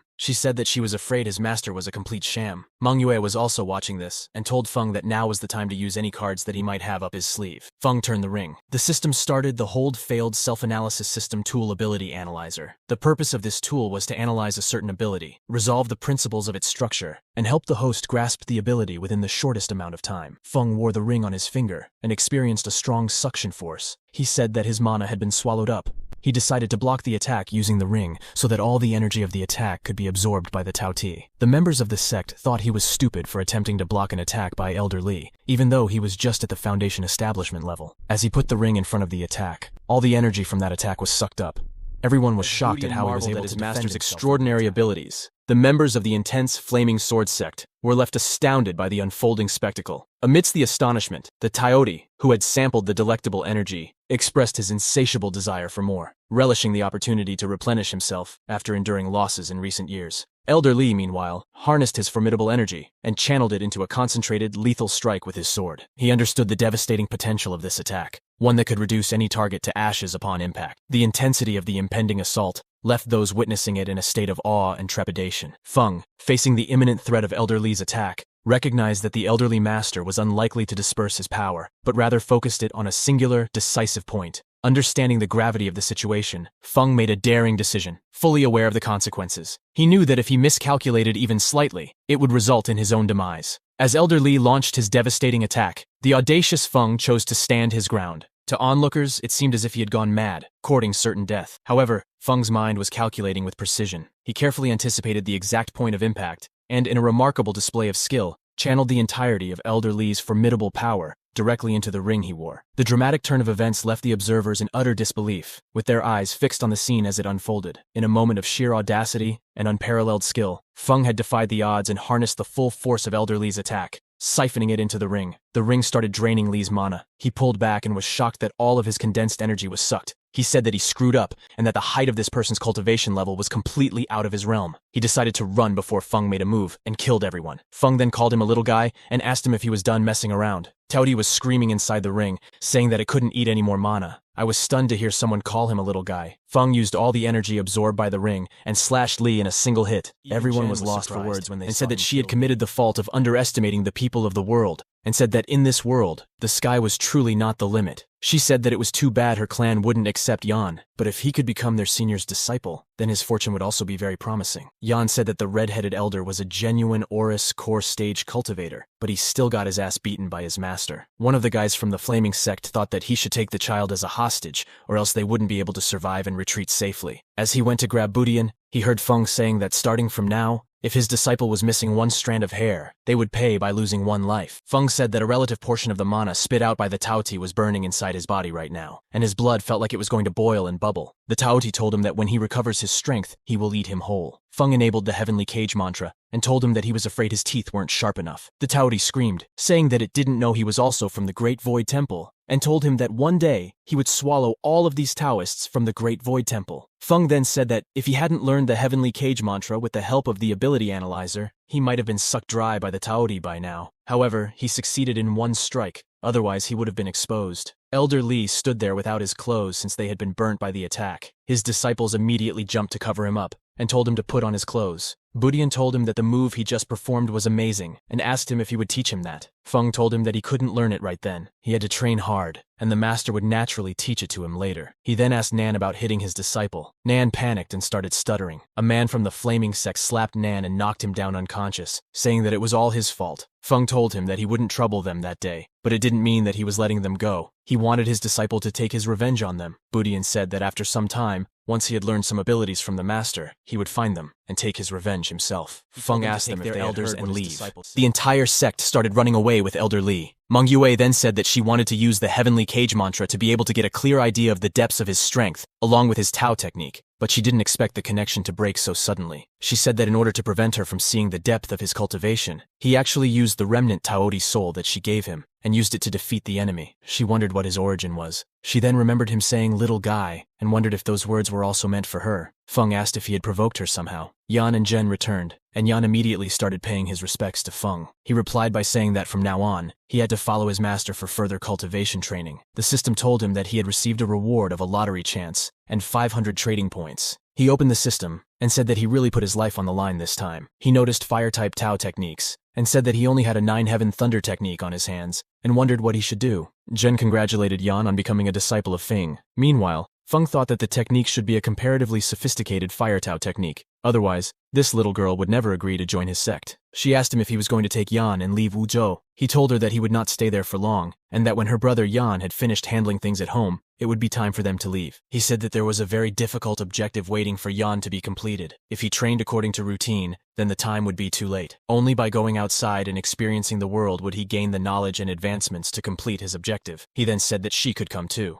Zhen told him that she wouldn't be able to accompany him. Feng thought that his performance just now couldn't convince her to go, so she might be even more powerful than he thought. Yan told her not to worry, since he wouldn't be leaving that quickly. He told her that he had a feeling that they would meet again soon. Manhua told Yan that she said she would teach him a skill of the Great Void Temple as compensation. She said that originally, she planned to teach him the Heavenly Cage mantra, but it looked like she didn't know that he had mastered the Heavenly Cage mantra. Manhua told him that the spell she would teach him was called Red Lotus Break. It was a fire-type spell. She said that its shortcoming was that it was not easy to practice, and there was even a certain risk when practicing, but its power was definitely satisfactory. Yan thanked her for her help. She told him that besides the main ingredient of the soul-calming grass that Feng gave her, she still needed a few extra ingredients for the materials of the anchoring pill. All of them were ordinary materials and would be available in the city market. She said that she would be nearby to protect them. Zhen told Yan that she would go back to the house first. With such a big commotion here, the people at the house would all be startled. She said that she would go back and stabilize them, and he could take his time. Suddenly, the Taoti started yelling, and Feng told it to stop. It started ranting about some things. Feng listened to it and asked if he hadn't misheard just now. He heard that the previously holy maiden was killed by someone and left behind a son. He was the son of a concubine in a rich and powerful family, but was oppressed by his father and stepmother, and was living very miserably. The Taoti asked him why he should tell him. Feng immediately increased the intensity of the cage mantra, and the beast started converting into a little girl. Feng looked at her in shock, and it said that at her age, This is what she looks like in human form. Feng said that it was no wonder her speech and actions were so childish, since she was still a little brat. The Tao screamed, asking him who he was calling a little brat. He replied by saying that if she really thought she was a grown-up, then she should have had a more mature reasoning. At the very least, she would have been able to figure out her current situation. For example, trying to figure out who was the boss here. She told him that if she hadn't taken a hard hit from Elder Li, she could eat this whole cage in one bite. Feng asked her if she was reminding him to use her weakest moment right then to get rid of her. He screamed, saying that she didn't mean to say that. He said that he thought he should eliminate her right then. He told her that the kid whose mana she had sucked dry was his disciple now, and as a master, he should stand up for his disciple and whom she hated to the core. Even though she couldn't be considered friends,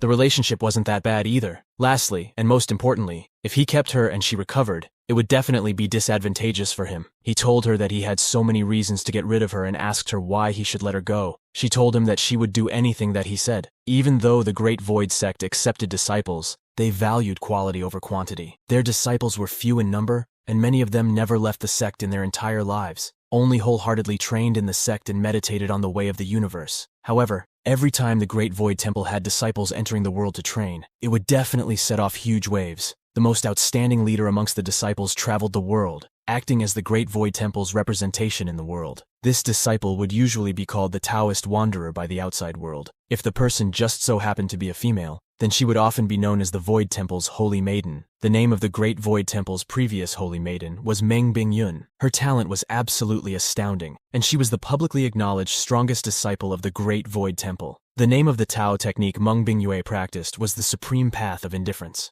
Together with another of the Great Void Temple's Tao techniques, the Yin-Yang Way of the Void, they were known as the two Supreme and Void Scriptures. The Tao technique was about first obtaining love and then forgetting it, seeking the heavenly path by the means of the human way. At the highest level, one transformed heartlessness into great benevolence, commanding all life without words, subduing the heavens and the earth without moving. Its greatest taboo is becoming entangled in love. The attachment is not broken and becoming led along by love, trapped by love. Meng Bingyue just so happened to have met a man with whom she was entangled for life, the great Zhou Empire's Grand Preceptor, the Marquis of Xuanji, Zhu Hongwu. Meng Bingyun underwent a trial of life because of Zhu Hongwu. In the end, she was unable to resolve it, causing her resolve to seek the universal path to shatter and the fruits of her cultivation. The great Zhou Empire was a country even more powerful and all worked diligently to make the country prosperous, resulting in the flourishment of the country. When the throne was passed onto the current emperor, Liang Pan, the country's power rapidly expanded even more. Lang Pan and Zhu Hongwu both advocated the suppression of the development of sects and holy grounds with religious backgrounds in the country. Moreover, 20 years ago, they teamed up with the Nine Heavenly Sword Alliance and other powerful groups and engaged in an earth-shaking event, changing the power grid of the entire grand celestial world. They achieved the elimination of Buddhism. The great Zhou Empire joined together with many other forces and led a campaign against one of the world's 3 great holy lands located on the borders of the Zhou dynasty, the Great Thunderclap Temple. The battle was tragic to the extreme. Countless masters died in battle, and there were even numerous primordial spirit stage cultivators who died. In the end, Liang Pan and Zhu Hongwu succeeded. From that point onwards, the Great Thunderclap Temple was erased from this world. Of the world's 3 great holy lands, only the Great Void Temple and the Mountain Shoes Sword Sect remained. The Great Void Temple was one of the 3 Taoist holy lands, and was likewise in opposition to the Great Zhou Empire. Because of her relationship with Zhu Hongwu,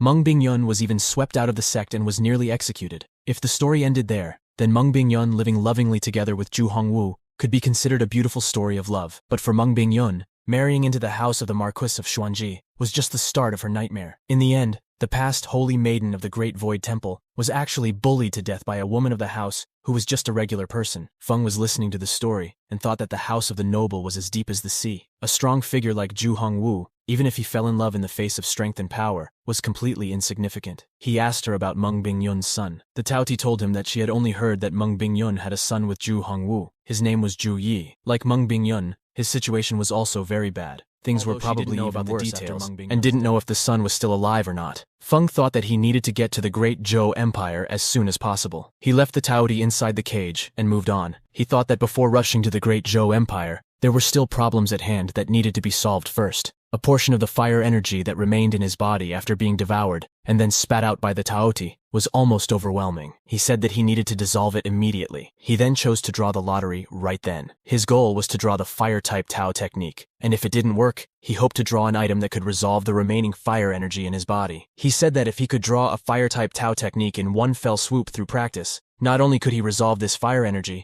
but he could also use this energy to improve his cultivation level, basically killing two birds with one stone. He hoped that the lottery draw this time would be good. To effectively cure the damage caused by the fire mana, the dice system had a medicinal ingredient called Crimson Pearl Frost Pellet. Feng thought that this ingredient was what he needed. The roulette system, on the other hand, had two fire-type Toa techniques. One was the Scorching Sun Battle's Chi, and the other was the incomplete art of Akalanatha. Feng thought that if he drew the Crimson Pearl Frost Pellet, he would only be able to settle his own injuries, and wouldn't be able to resolve his urgent need for a fire-type Tao technique. He decided to go with the roulette system. He had two goals that he strove for. The probability of a successful draw would be higher for two items. The system told him that the Scorching Sun Battle Chi was considered a low-end technique and could cultivate the Scorching Sun Fire. The Scorching Sun Fire Absolute Solar Flame. If cultivators who had cultivated Scorching Sun Fire could obtain the art of the Rising Sun, then they could cultivate Absolute Kriyana Fire. The art of Akalanatha, the first half, was a secret technique of the Great Thunderclap Temple. It had virtually been lost since the fall of the Great Thunderclap Temple. It could cultivate the Akalanatha Inferno. Its power was second only to the 7 Great Absolute Flames. Feng thought that although there was only the first half of the Akalanatha,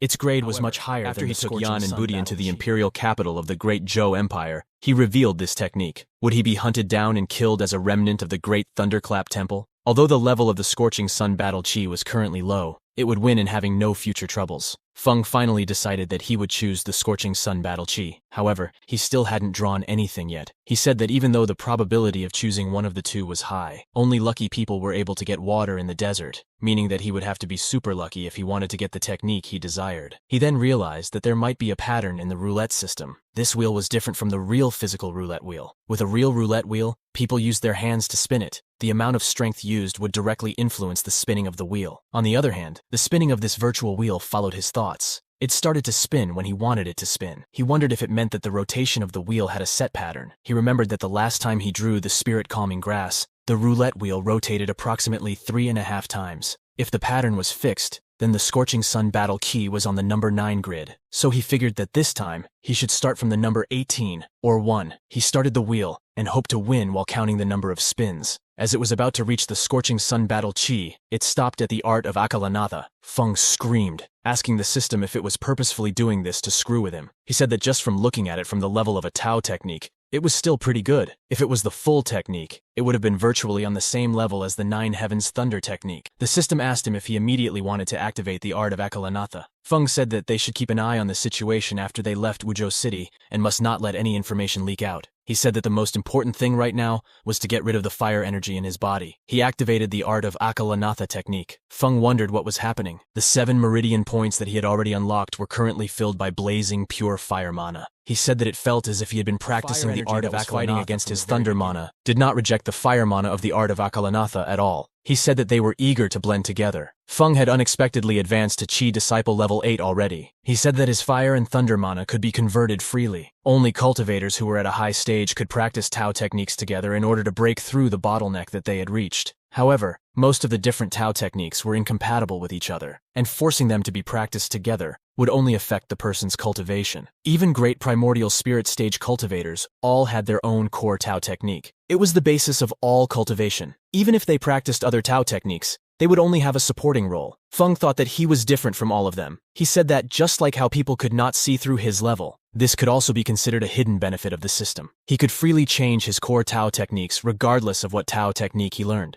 The level of his mana could instantly be upgraded to his current level. Feng told Budian to find his senior brother. Meanwhile, Yan was meditating with Manhua. He asked Yan if he was finished, and how his comprehension went. Yan told him that his comprehension went smoothly. He felt like he had mastered the technique. Manhua watched Yan being happy, and asked him what joyous event he had come across. Feng told her that gaining such an amazing disciple was a joyous event. He told Yan that in the past 3 years, he had gone through a lot of hardships, and his level didn't make the slightest advancements. However, he never gave up, and instead practiced unremittingly, which was very rare. It was precisely because the entire time, he believed that his foundation was more solid than regular people, and he had accumulated a deep enough understanding. He told Yan that this was the future where he would advance to higher stages and would have fewer bottlenecks. He said that it might seem like he had wasted 3 years, but in the future, he could very easily make up for these 3 years. Yan asked him if he would teach him Tao techniques. Manhua said that she saw that his little disciple Budian was practicing a Thunder-class Tao technique. He told her that Budian was suited to practice Thunder-type Tao techniques, as a teacher, and that's why one he must taught teach him that. students in accordance with their aptitude. Yan naturally had a Tao technique that would be suitable for him. Manhua realized that Feng was definitely not an ordinary wandering cultivator, since he could master different Tao techniques while creating harmony between them. Yan was also understandably shocked and said that Feng was worthy of being a master. Manhua wondered if Feng was a grand cultivator from some other world who had suddenly entered their world. Yan clenched his fist, asking his parents if they were all right in heaven. He referred to them and said that he was also fine, although he was bullied by everyone after his mana disappeared. However, it was all right now. He said that he had found the reason why his mana had disappeared and could start practicing again in the future. Moreover, he also had found a good master and an elder martial brother who was younger than him. Feng told him that from today onwards, he would be his eldest disciple, temporarily taking the position of the head disciple. As the eldest disciple, when he took a new disciple in the future, he must act as an example for that new disciple. Yan was pleased and thanked Feng. Budian also called him an elder brother. Yan told him not to worry and to call him in the future for anything, and he would cover for him. Yan then realized that he was at the Qi Disciple level 1 while being 16 years old, while Budian was at QI Disciple level 4 at 3.5 years old. He told Feng that he would put in double the effort in training. Feng told him that in the future, when his juniors were in trouble, he would be the one who had to stand up for them as the eldest martial brother. Yan told him not to worry, and said that if they provoked the old one, Feng didn't need to take action. He would finish the old ones and the young ones together. Budian joined in, saying that he would also help his eldest martial brother. Feng told him to go back to his home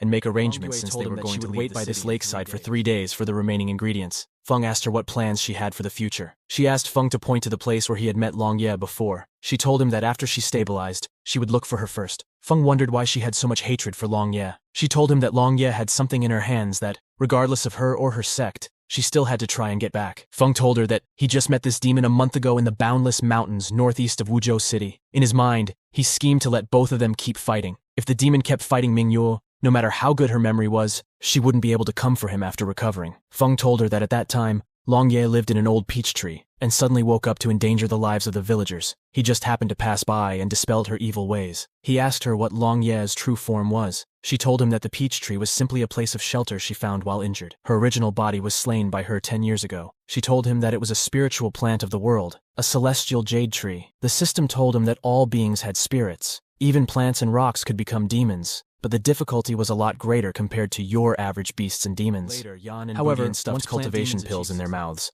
Feng told them to slow down because if they kept eating like that, he might end up bankrupt. Feng noticed that in less than 3 days, Yan had already reached the Qi Disciple level 3 stage. Feng wished he also got a marriage annulment. Manhua wondered why Feng knew about the secret Tao technique of the Great Thunderclap Temple, even though he was a wandering cultivator. She tried to think if he was a monk himself who escaped from the Thunderclap Temple and was now dressing as a Taoist to fool people. Or maybe he happened to obtain a Tao technique that spread out after the fall of the Great Thunderclap Temple. After 3 days, it was finally time for them to leave the city. Yan told Jen that he would definitely come back to see her. Jen said that she would wait for Brother Yan to come back and take back the glory that belonged to him. Manhua told him that Yan had already reached Qi Disciple level 3 in just 3 days. Feng had some good eyes, and even felt a bit regretful right now. He said that she was flattering him. He said farewell to her and prepared to leave. While leaving, Feng referred to Zhu Yi and told him that his master was coming. At the intense Flaming Sword sect, Nan was getting beaten. Elder Li told him that he did not beat him because he recommended that child at the with Qi Disciple outstanding level talent. 6, while Budian was at Qi Disciple level 7. Feng was at Qi Disciple level 10. He told Yan to go play with Budian as he needed to find someone first. He went to the house of the Marquis of Xuanji and noticed that the gatekeeper was at QI Disciple level 6. A man told him that the people here complimented these guards, but they were nothing compared to the Marquis, who was an expert in military and civil affairs. He had managed to conquer all sides, and after achieving great success at war, he gave up on martial arts, and instead started learning literature and became a top scholar. Feng said that the Marquis really sounded like an amazing person. The system suddenly discovered a target suitable to become his disciple. He asked the system where it was. The system started analyzing the target, and he found out that the target had a luck of 10. Luck of 10 meant that whatever piece of junk he picked up to the army would and turn made out an to be a achievement. precious treasure. His mother's title wouldn't have been just lady, and she would also have gained the ranking of a noble. Her status would be far higher than that of Lady Xiao. Zhu Yi felt an earthquake and got a bit scared. He went outside to find Feng meditating in the forest with thunder flowing all around him. He watched him while hiding in the trees. Feng told him that if he wanted to watch him, why was he hiding? Zhu Yi told him that he didn't have the intention of spying, and if something offended him, he was sorry. Feng asked him if he was scared. Zhu Yi told him that the books of the saints said that righteousness and intelligence were the keys to understanding the world. As long as scholars had upright, disciplined hearts and possessed strong and pure intentions, they needed not fear evil. He told him that lightning was the most extreme yang energy essence of the 9 heavens, and was the bane of yin spirits. He said that Feng was able to manipulate lightning, and possessed a strong body naturally. He was not an evil spirit. Feng laughed, and told him that he seemed to be very knowledgeable about demons and the like. He said that scholars spoke not of the supernatural and violence. He didn't seem like a regular scholar. Zhu Yi told him that those scholars were simply bookworms. He said that scholars harbored righteousness, and understood the world. They knew the supernatural, and reached for the immortals.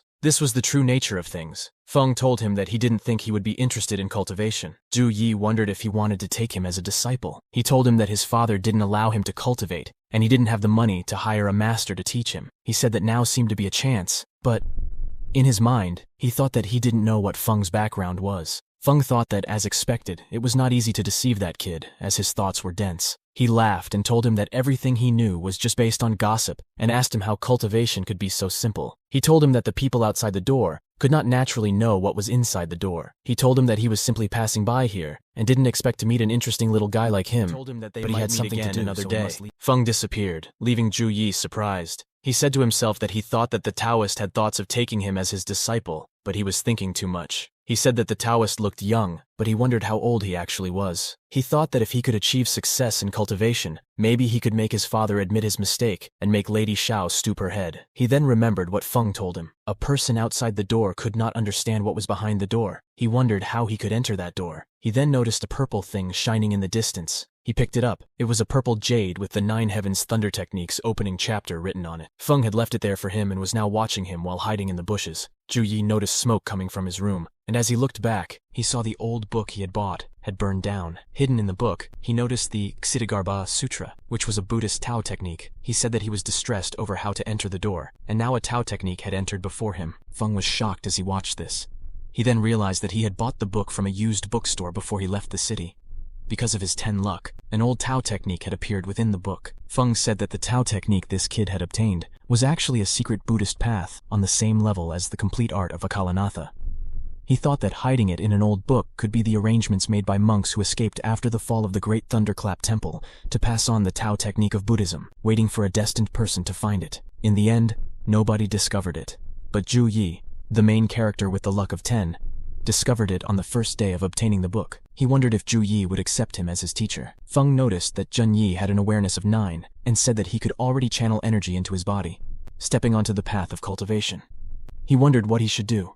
He tried to make a choice, and thought that he should just use the art of Akalanatha on his hands, and pretend to be a Buddhist cultivator, lying to him, and saying that it was he who hid the Ksitigarbha Sutra in the old book waiting for him to find it. He then dismissed the idea, saying that he was a very independent person who had a strong vigilance and he most likely wouldn't believe him. He then thought of another idea. He said that right now it was nighttime, so he should patiently wait here till tomorrow morning. The next morning, people wondered who the servant was coming out of the back door of the Marquis's house. He was a servant that the wife of the Marquis, Lady Xiao, had brought over from her family. His original name was Xiao Jun, but he had changed his name to Zhu Jun after following Lady Xiao into the house of the Marquis. His nickname was Fatty Zhu. He was also a cultivator at Qi Disciple Level 8. A boy asked him where Zhu Yi was, since he hadn't seen him there, and told him that his fists were itching so hard. Zhu Jun told him that he went to the temple to hide. When he came back, he would teach him a good lesson. He said that they should go to the Tianxiang restaurant and have a good meal. Feng was sitting in a restaurant when he heard 2 people talking. One of them asked the other if he had heard that in the old temple on the mountains, there was a scholar in green clothes who could swallow thunder and lightning. The other person told him that he didn't think the scholar was a high-level cultivator, and that he was on his way to a tribulation. He said that those mountain people are all hillbillies, and they just spread the wrong information. How could Zhu Yi obtain such a powerful Tao technique? Another guy said that the Marquis once said that he wanted Zhu Yi to first learn the classics and knowledge, and then they would talk about the matter of cultivating. Zhu Jun told them that they should go and check it out. If Zhu Yi is secretly cultivating, then they will confiscate his Tao technique, and then hand him over to the Marquis to deal with. They don't need to do anything else to him unauthorized. Feng was there listening to all this, and he said in his mind, referring to Zhu Yi, that when he had suffered a bit, he shouldn't forget that his master had his back. The 3 of the men, including Zhu Jun, went to Zhu Yi and started beating him. Jun ordered him to hand over the Tao technique. Zhu Yi told him that he didn't know what he was talking about. Accidentally, the scripture of the technique fell out, him what this was, and Zhu Yi pretended not to know. Jun told him that if he didn't know what this was,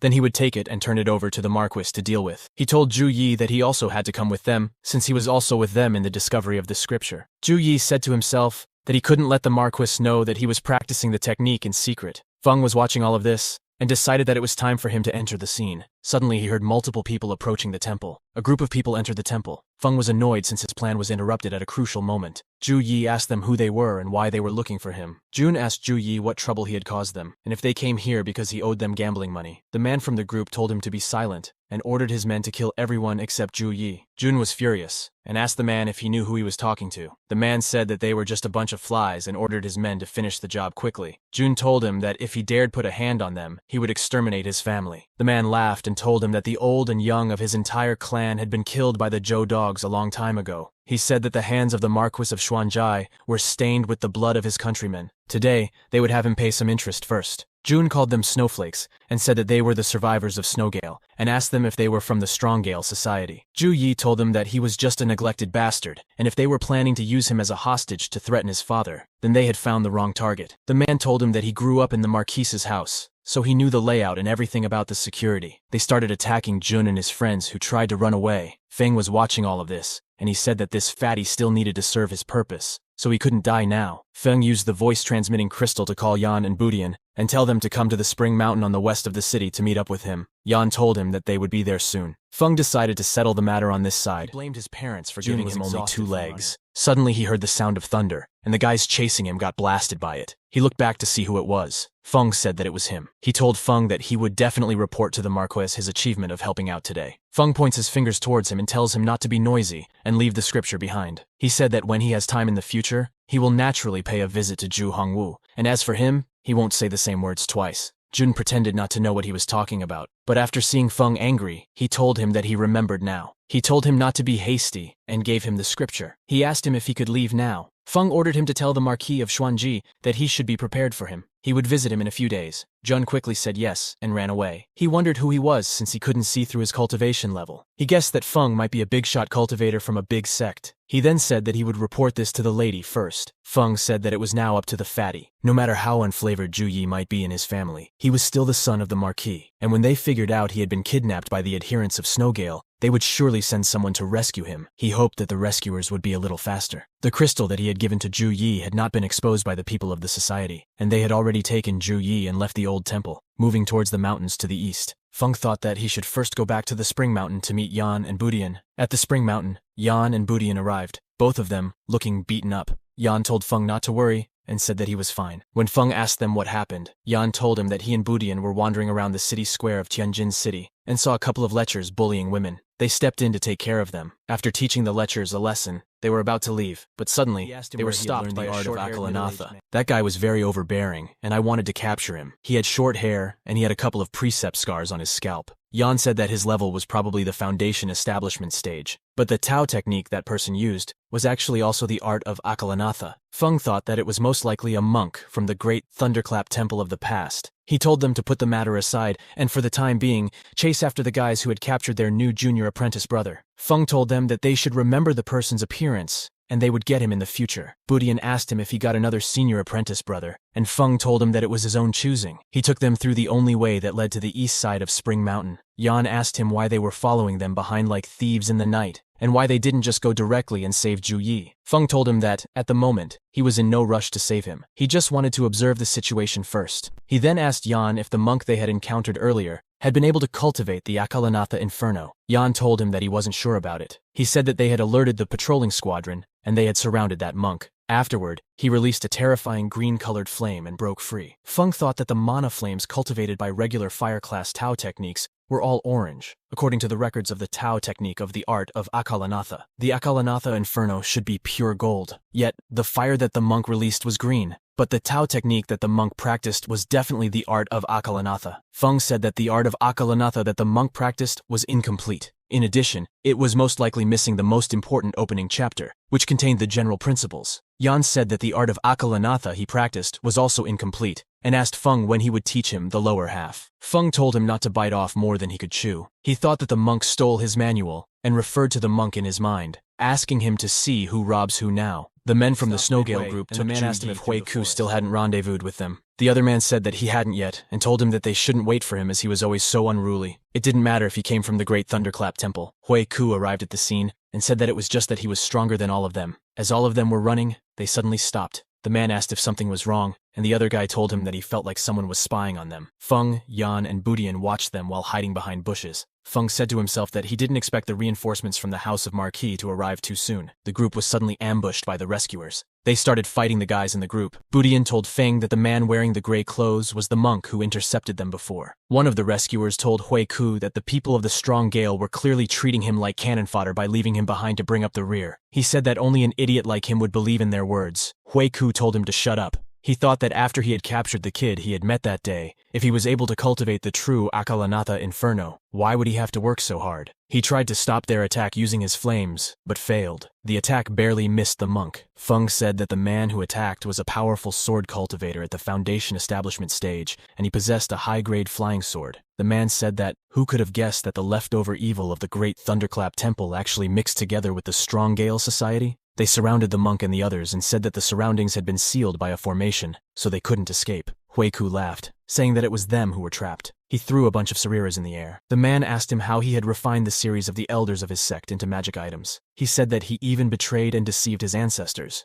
Hui Ku laughed menacingly and told them that even if he had to descend into the unintermittent hell, he would make them evil demons pay. He cast the 24 Heaven Arhat formation, and all the sarira fluctuations of each of these Arhats were comparable to those of a Foundation establishment stage cultivator. He said that the monk was too intense and possessed such a fierce magic item. The rescuers were fazed by the attack and tried launching a counterattack. However, it was stopped by the Arhat statue, which came to life and started hitting them. Feng and his disciples watched all of this from a high hill. He thought that it was not that easy to deal with the monk. In order to protect Yan and save Zhu Yi, he had to get past him. He said that he couldn't let things go on smoothly for him. He needed to knock him down a bit first, and then he would find his weakness. He told Yan to come to him. He whispered something in his ear and told him to wait for him. Yan wondered what it was for. He said that he had all his arrangements and he needed to do exactly as he was told to do. He told him that there might be something good for him too here. Yan arrived at the fighting ground. Hui Ku watched him and said that he couldn't let him get away no matter what. He used his skills to summon a huge snake and ordered it to take Yan alive. Yan remembered what Feng had told him. If the monk used any spiritual item or pet, he shouldn't fight it, and should instead run away towards the mountains. Feng found out that the 24 golden Arhats could only move about within the 1,000-foot area covered by the Buddhist light. As the one directing the formation, Hui Ku also couldn't leave the area of the Buddhist light. He said that all that was left was a key point that still hadn't been confirmed yet, and that was if those 24 sariras forming the formation were all indispensable. He wondered if one of them went missing. Would the formation still be maintained? He told Budian to go and help his senior brother with the snake. He told him that if he killed it, he would have snake soup for him. The snake continued chasing after Yan. Budian stood on top of the snake and said that to kill the snake, you had to hit the 7th inch. He told the snake that it might be big, but he could still figure out where its 7th inch was. He hit the snake on target, damaging it heavily. Yan turned around with the red lotus and told the snake that it had so much fun chasing him, channeling a huge amount of energy and fire toward the snake, effectively burning it alive. Feng watched this and said that these two were really merciless. He said that there was nothing to be concerned about anymore with this battle. He then realized that the snake was not dead, and a magic item floated out of its mouth. The snake condensed energy using the item and fired it toward Yan and Budian. Feng wondered what this magic item was, and figured out that its power was comparable to the Foundation establishment stage cultivator. He then realized that the magic item was broken. He said that the monk used the snake's energy to try and fix the broken item, at the same time using the item to increase the snake's strength. Budian attacked the snake using a thunder technique, but the snake still didn't die, and attacked him back. Yan screamed at him to get out of the way and evade the attack. He then jumped towards Budian, pushing him away from the attack, and instead moving in front of it himself. He used the lotus to block the attack and told the snake to see who died first. As both of their attacks collided, Feng stepped in and hit the snake with the Northern Aurora Mystic Light. There was a huge bang, and the snake went down. Feng took away the magic item and grabbed it. Yan told him that he had almost killed him. Feng replied to him that he had already said he might have a fortuitous encounter today and that there would be threats, but no danger. He said that when he erased the restrictions set by the original owner, this thing would belong to him. Budian asked him what he would get. He ordered him to go and collect the snake's blood and also the snake's bile. He said that since he was 5 years old, these things would be good for his baptism. Hui Ku realized that his python had been taken down. The rescuers realized that the mana of the Arhat formation had weakened, and they tried to escape. However, the statue told them that none of them were getting out of there alive. The man said that he had to go back and get more experts here to be able to fight back. He then wondered where his bone mace was, the man from behind which had using his bone mace, and the man was knocked out. Feng told his disciples that the Bahuli point above the head was a marker, and moving forwards or backward an inch and hitting those parts could make people quickly lose consciousness. Yan asked him if it wasn't just a sneak attack, while Budian said that he also wanted to try it. Feng told him that he could try, but he shouldn't kill him since he still had some things to ask him. Yan said that now even the immortals couldn't save the man. Feng decided to check out the monk's magic item first. It seemed to be a combination of a pestle and all. It was a foundation-level magic item, and its defense was worth praising. He said that it was not a damaged treasure, but the big monk hadn't refined it yet. He said that now that it was in his hands, he had no reason to give it back. Suddenly he realized that Huiku had gotten his hands free. He ran the ability analyzer on the system and decided to take this magic item away before he could come looking for it. He wondered that since it was one of the legendary 10 great Buddhist Dharma weapons of Buddhism, there would be a mystery hidden in the magic item. The system told him that the spell name was the Little Samsara technique. It could help a person tell right from wrong, discern karma, and guide the attacks of others to stray from the original path, thereby achieving the goal of defense. Feng said that he had picked up a new spell for free. Yan told him that the snake blood and bile had been taken out. He told him to lend him some snake blood. He used the snake's blood to refine the item and gave it to Yan. Budian said that he also wanted Foundation Establishment stage magic items. Feng asked him if he didn't like the hammer. He said that he would help him fix it when he was free, but for now, they should go and finish some business. He looked at the man and saw that Budian had completely messed him up. He said that Budian had hit him a bit hard when he was playing with his coconut. He shocked the man using his thunder, and the man woke up. The man noticed such a strong killing intent from Feng. He wondered who he was. Feng asked him to tell him how many people the Marquis of Xuanji sent into the mountains to hunt the strong, and said why should he tell him. Feng told him that he didn't have the right to ask any questions, and that if he wanted to stay alive, then he should answer his questions. He said that he was already pretty old. It was not easy to achieve the Foundation Establishment stage. He asked him if he wanted to continue living and enjoying life. He said that the Marquis of Xuanji was not his dad, and he was just working for him. There was no need to put his life on the line. The man told him that, including him, there were a total of 10 Foundation Establishment stage cultivators, and over 100 Qi Disciple stage cultivators. Master Huang San of the House of Marquis was their head. The man looked back, and Feng immediately put his head back down using his foot, and asked him who told him to look back. The man told him that Master Huang San was the third steward of the House of Marquis, and also a great Aurus Core stage cultivator. He had always been responsible for the external affairs of the House of Marquis. Feng thought that using an Aurus Core stage cultivator as a steward, the Marquis of Xuanji really did have a lot of swagger. He then called Budian and asked him to do him a favor. Budian happily agreed, and hit the man in the head with the bone. Feng said that the old man had got a lot of good stuff. He took all the stuff from that man, and found the buff plug-in that he had been looking for. He screamed internally, and said that with this, he could gain at least 3 more meridian points, so he didn't have to worry about mana consumption anymore. He then thought that time was running out, so he should leave the practice of this Tao technique to the system. He ordered his disciples to keep going. All of the group members of the Strong Gale Society now gathered at the edge of a cliff. One of the men asked the boss if they still had to wait for Huiku. He told him that they couldn't wait anymore since the pursuers were already drawing near. As soon as Feng and the rest reached there, the men jumped and ran inside an underground palace. Feng and his disciples chased after them, and wondered what the hell this place was. Feng said that a large amount of foul energy and spiritual energy were mixed together, making him unable to resonate with the crystal, triggering a random side quest. Feng was annoyed that there was already a side quest when he hadn't even completed the previous quest yet. The system told him that he should obtain Taoist Master He Yun's soulbound magic item, called the Black Cloud Flag, that he had lost in the cultivation abode. The quest was only valid for 7 days, and after that, it would become invalid. Feng took a sigh of relief, thinking the quest would end by itself. The Taoist Master He Yun was at the Aurus Core stage of cultivation. Feng asked the system if the Nether Blood River could cause even an Aurus stage cultivator to fall, and how he would be able to complete the quest. Feng told his disciples that this underground palace was not ordinary, and ordered them to stick with him. Yan noticed that Feng was so serious he figured that the underground palace must be very dangerous. Feng said that it was just a side quest, and even if he didn't do it, he wouldn't die, so he wouldn't do it. The men asked their boss where the place was, and he told them that this was their secret base in the heart of the Great Zhou Empire. Inside the tunnel, there was a spatial formation that could be transmitted out, which was an exit route. He told everyone to watch their step, as this underground palace still had a lot of things that they hadn't figured out yet. He said that not a single one of the mates who went in to investigate returned. They were all missing. He told them that their spatial formation was up ahead. They decided to wait at the teleportation array, and said that if Huiku and the rest of them still couldn't catch up with them, they would leave. He said that whether or not other people caught up was not important,